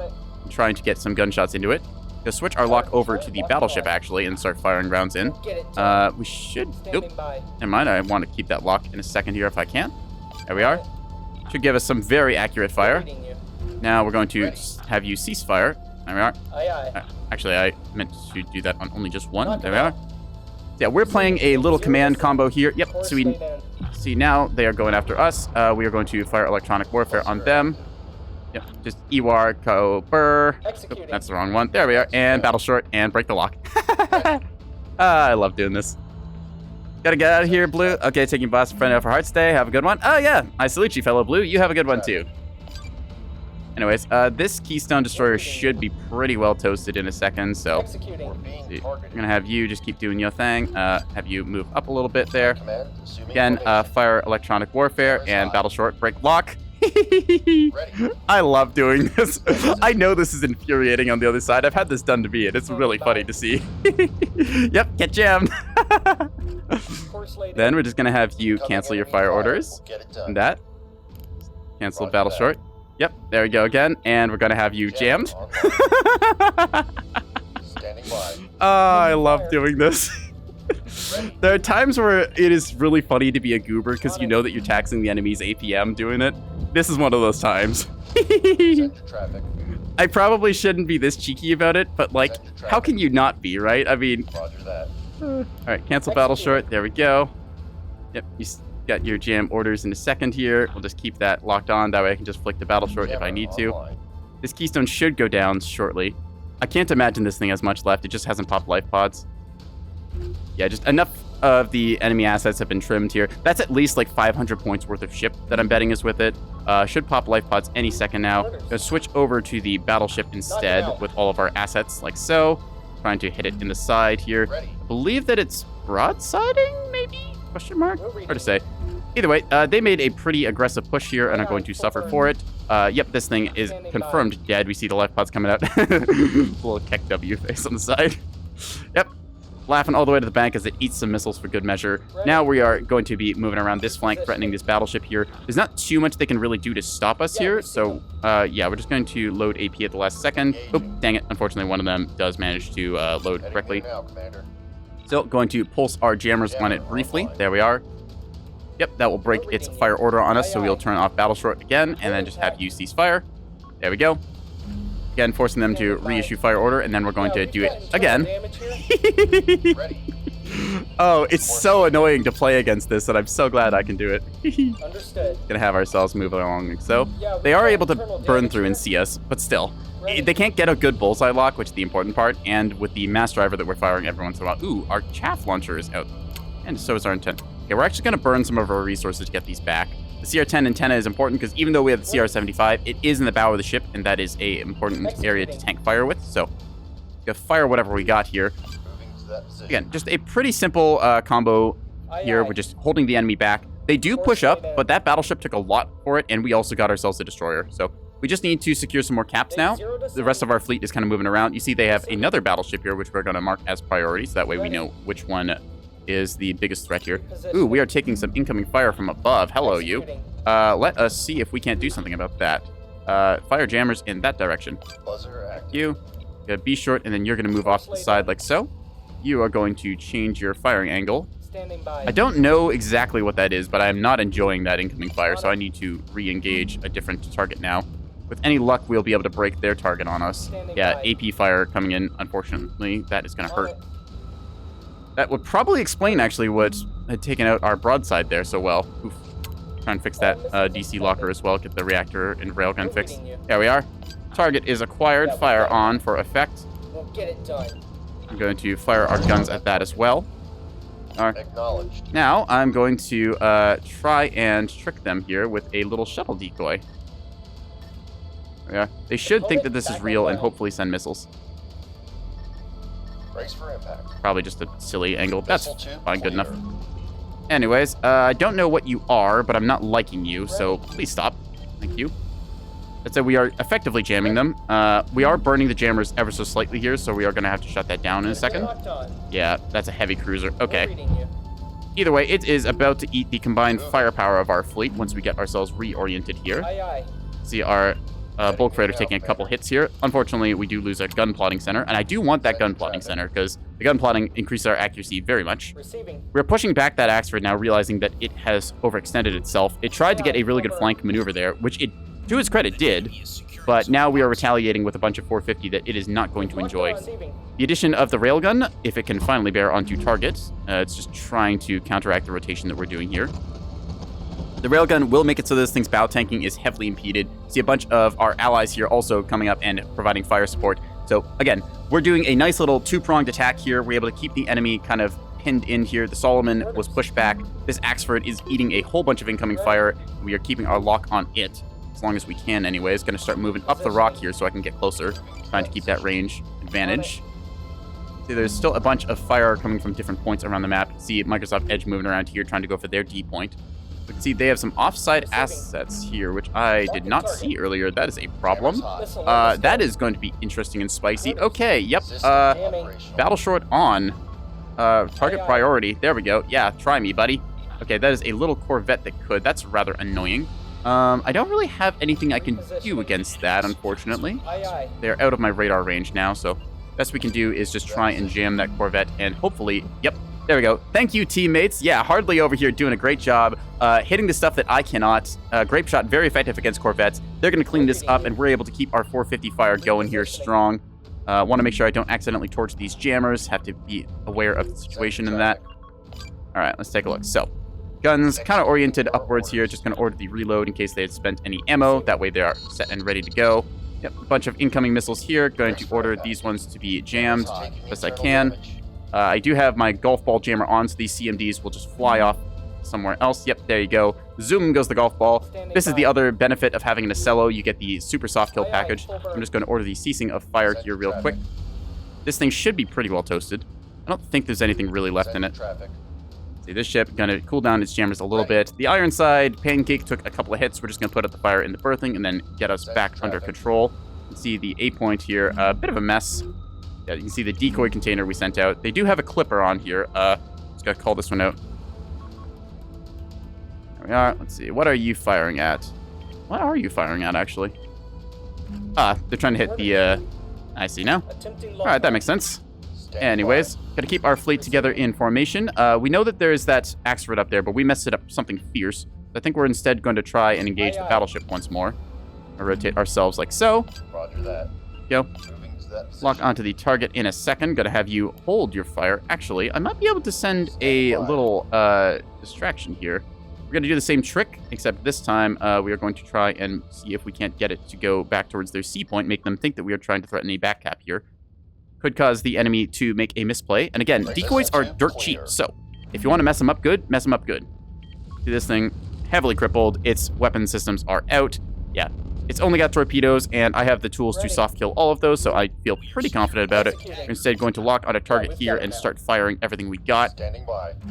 UR ship coming along with us here. Just going to need to adjust its position. There we are. As for you, you are going to lock onto target and fire. We're getting shot up from above again, so we're going to order our jammers onto that target. There we are. Should be able to jam this thing. I don't know if this is like a track-correlated spyglass firing on us, but either way, it's in for a bad time. Ready. You know what? Actually, let's just make it an extra bad time. We're going to cease fire on that battleship. Instead, we are going to engage that Axford that's now decided it wants to come out and play. So there. We have a pretty good track on target. We're going to disable battle short there because, I mean, we didn't manage to break the lock after all. Gonna lock on with what we got here and see if we can't get some shots into it. AP locked and loaded. Make this thing regret it. It appears to have 120s on it because it's firing fairly quick. The Hardley's flank is getting exposed here, but I should be able to counter fire here. They provided cover fire for us, so it's time for us to return the favor, and that is what we are going to do. You are good on target. Open fire. You see us providing some shots in here, keeping our bow towards the incoming Solomon because we are expecting that to be shooting at us. Trying to move ourselves back. This thing is immobilized. I expect this to reactor bloom at some point because I can see a fuel line fire at the very least going off. I'm going to try and keep myself out of that thing's range so I keep my armor in case it does detonate. Yeah, that thing is totally dead. There's no way that Corvette survives a fuel line fire. Anyways, seeing a bunch of missiles coming in here now, we are going to deploy all of the all the jamming and support that we can. Activate battle short, and then we're going to activate our omnidirectional soft kill bubble. With any luck, our battle group will be able to move on to the A point here, and we'll be able to get back into this game as we have fallen pretty far behind on the points. But that said, we are still winning the combat. You can see the railguns getting good impacts here. This thing has no cover against us down here, and we are just going to pretty much lay into it. Yeah. You can see 450 AP screaming by. I'm actually going to load HE since I feel fairly confident in the damage dealing potential. A bunch of missiles coming in here as well. Going to just fire our jammers on those. Now, it's my job to try and get as close as possible here so that way, hopefully, the comms bubble intercepts these. See a bunch of them kind of veering off, going after chaff instead. So, yep. We have gotten close enough to do our job. Again, centerpiece of the fleet, using our interrupt bubble here to effectively soft kill and just turn off battle short. That way we don't accidentally cook our stuff. See, this one is taking a whole lot of fire here. I'm probably able to switch to from AP to HE now. Feel pretty confident about that. That battleship's still holding on here pretty well. We're going for the A point, trying to make it happen, Captain. We are taking some shots in return, which is not very nice of them. But this Axford here is pretty chewed up. We're reading you. To its credit, Axfords can heal very well. Like, it recovered quite well from the initial engagement, but I don't think it will have very many restores left in it. And we have the assets pretty much right now to just go on to the point, I think. We'll leave behind our bulk freighter ever so slightly. It can catch up to us in a second. In fact, I'm going to have it do just that by moving like so. And then down. There we are. So using the big old main engines here, we're able to accelerate much quicker than we would normally be able to using these sort of side lateral thrusters. With bulk freighters, you want to kind of scuttle them like crabs, moving back and forth using both the reversed and the forward thrusters since they have the best power. Try and fix our gun plotting if we can. Ooh, PD laser almost got taken out there. Main engines are all still operational. You can see we have 1, 2, 3, 4 of them. I believe that the different models have different numbers of main engines. I think some of them have 6, some of them have 4. I know that the bulk freighters are sort of pseudo-randomized. They're made from 3 sections. You got the front, middle, and the back sections, and those are kind of randomized. It's meant to represent the sort of retrofitted nature of all of the OSP's line ships, where they were literally just kind of bulk freighters meant to haul a whole bunch of raw goods, and then they just decided, hey, you know what, we can strap armor and guns on these things, and they've already got really big engines, so it's your cargo ships that have been turned into very effective frontline combat craft, and as you see on this Axford, it is not enjoying the incoming fire. That said, over here, the Big Beginnings is trying its best to get on point. We are going to join up with the rest of our formation here in a second. We've gotten that Axford pretty messed up, and I haven't seen it return too much fire on us. It might be able to limp back into cover, but, like, it's pretty messed up still. I'm going to switch over to firing the last of my AP because the angle is kind of bad still. As for you, I think that you need a little bit of high explosives, so we're going to switch our target over. They are actually getting some shots into us, but like their fire rate is very low, so I'm not super threatened by them. Just gotta keep clapping them with railgun rounds. Again, the railgun does not fire very fast. I believe it's once every 30 seconds, but it is a very good damage control tax because anything that it goes through there is going to get criticaled, so I can get a lot of debuffs applied to the enemy ship, especially since the railgun will probably go all the way through to their drive. Standing by. Anyways, now that you've locked onto target here, the Big Beginnings appears to have its bow facing this direction here. So it'd be kind of trying to bow tank these. We're coming in at an angle, providing a very nasty surprise for them. Oop, hello. Ah! Soft goal. Dang it. Okay, we need to jam that like right now. Engage battle short, everything. So, yep. A little bit of an oopsie there, as I did not pay attention there, and I took some missile hits for it, so we'll have to repair a few things. Luckily, though, most of these should be going away. Yes, these are CMD ACT. I can jam literally all of them. Gonna burn through here. There we are. Ordering the jamming to be fired in this direction specifically. There we are. You should be, yep, easily seduced. There we are. Gonna order our ships to adjust our targeting now onto you. So, yep, all this stuff missing. This is why you bring the Acello. All of those missiles should have hit, but they did not. Very nice flank of them doing that. Let's see, where are you about? Just going to give an attack marker roughly where they are. There we are. So it is rather annoying that they're going through with that, but we also have a whole bunch of supporting fire, just cleaning them up now. We're engaging the battleship here. We have a Vauxhall down this side, which is a bit annoying. I think that we should make that thing not exist. All guns rotate and fire. You are approved for a high explosive shot. The battleship is pretty well toasted, but I'm going to keep the railgun facing it this way. That way we're able to keep fire up. See us forming into a big old death ball now. Our bulk freighter did take quite a few hits here, but nothing that we can't actually recover from. Our gun plotting centers, again, getting knocked out is rather annoying, but we can fix those. We're going to turn off flanks so our teams aren't as taxed. We're also going to turn off our battle shorts. That way we are able to recover a little bit. Our jammer shuttle, once again, paying its dues. Act jamming is very good. So you can see here that Solomon is being really rather annoying, hitting a whole bunch of our stuff here. Knocks out our antenna again. We don't really have that much left in terms of restores, so we'll have to just be careful about what we use. I don't want to use the last of my restores on something I don't absolutely need. We're holding the lock here for our allies, and we're going to get in arc in just about a second or so. See our ship here. Unfortunately, the container stacks do get knocked out, but hey, that's just extra HP we wanted. Yeah, all those missiles coming in now. We're going to reactivate our omnidirectional soft kill package. We're going to then fire our jammers in this direction, and none of those should hit. Let's see it. Why, you. Goodbye. Haha. So, again, a very effective centerpiece ship. I believe that the Acello is criminally underrated for the little things you can do with it. Although, that said, we did kind of burn up our Auroras there because we had to battle short. So. Now the Vauxhall has decided it does not want to be here anymore. Can't fault it, really. We're going to switch over to firing AP at the battleship because I believe it is bow onto us and we need some big guns at it. Going to have you just cease fire on all of your stuff here for a moment and then retarget your weapons over here. There we are. See some more jammers being deployed there. A point falls into our hands. We are a little behind on caps, but I believe that we can clean up the map now as we push forwards. System lost. Those rains are Standing by. coming after us here. I'm gonna ask and see if Hardly can take them out.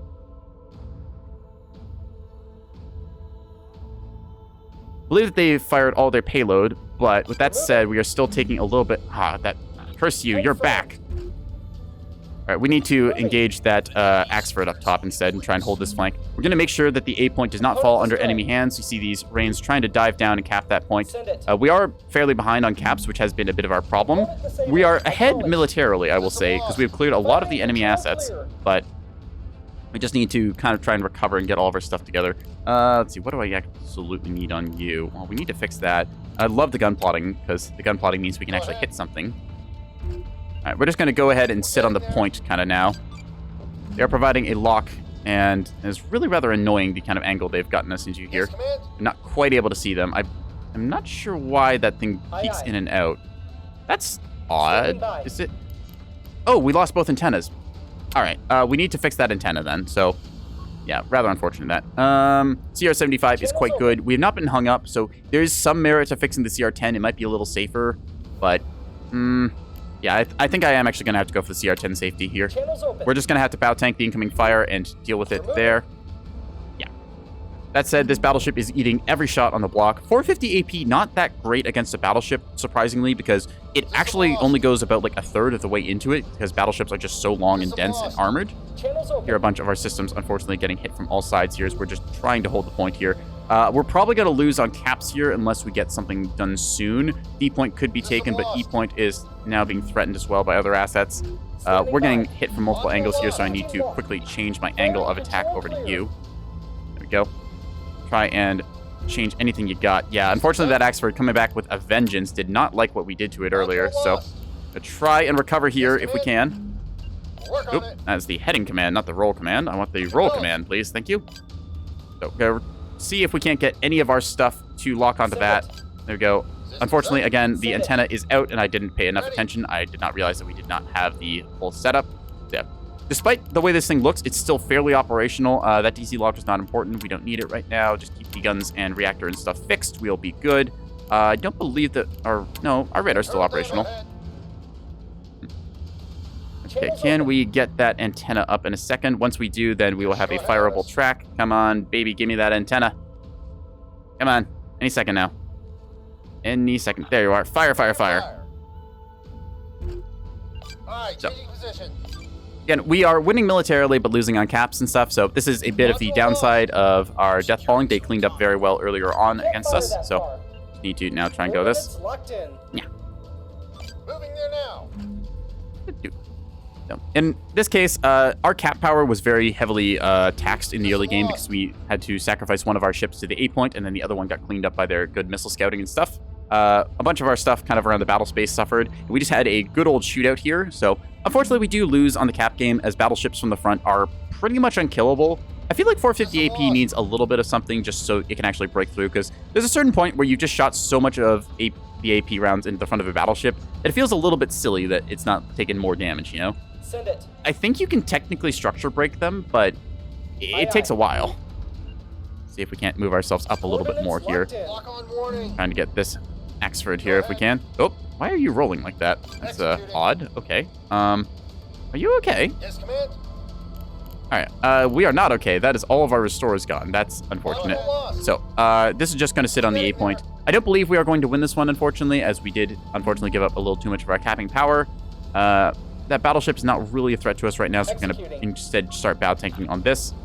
I'm quite happy with the railgun supplementing our fire here, because I feel like it's inflicted a lot of criticals. It's really hard to measure the effectiveness of a railgun in the endgame screen, because they don't deal a lot of damage directly. Instead, it's just the criticals and debuffs they apply.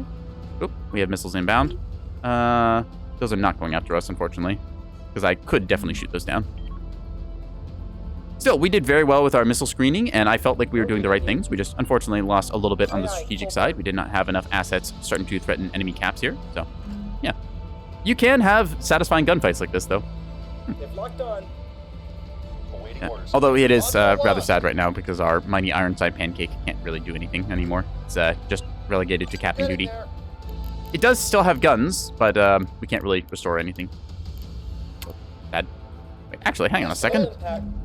Why can I not see that? Ready. Is your antenna out? Your antenna's out. That's why you can't see anything. Dang it. Antennas. Go ahead.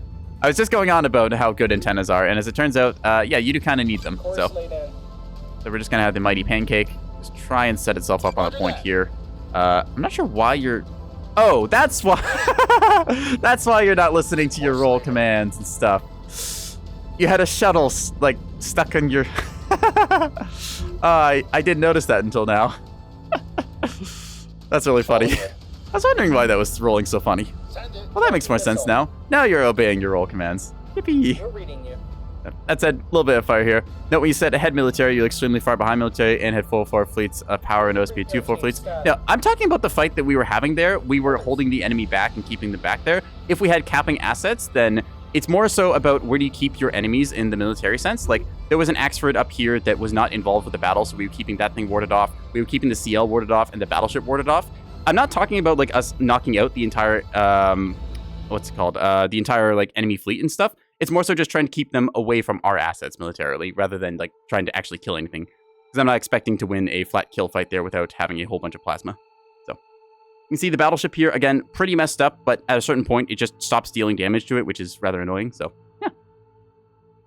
I'm personally doing okay. Yeah, I'm trying to judge from my perspective here. Again, I'm not in the spectator slot, so I can't really see the entire battle space. It felt like me and Hardley were doing pretty well holding our ground there. If we had been able to get the cap, we would have been able to control A and make them sacrifice a lot more assets. We cleaned up quite a bit of things in our lane. We just happened to suffer a little bit on the strategic side, so we weren't able to get the capping assets in at the end, and then we ended up just getting out capped there. But I'm pretty happy with how we did for that. In terms of personal performance, which is the thing that I have control over directly, quite happy with the Shield of Kadi over here.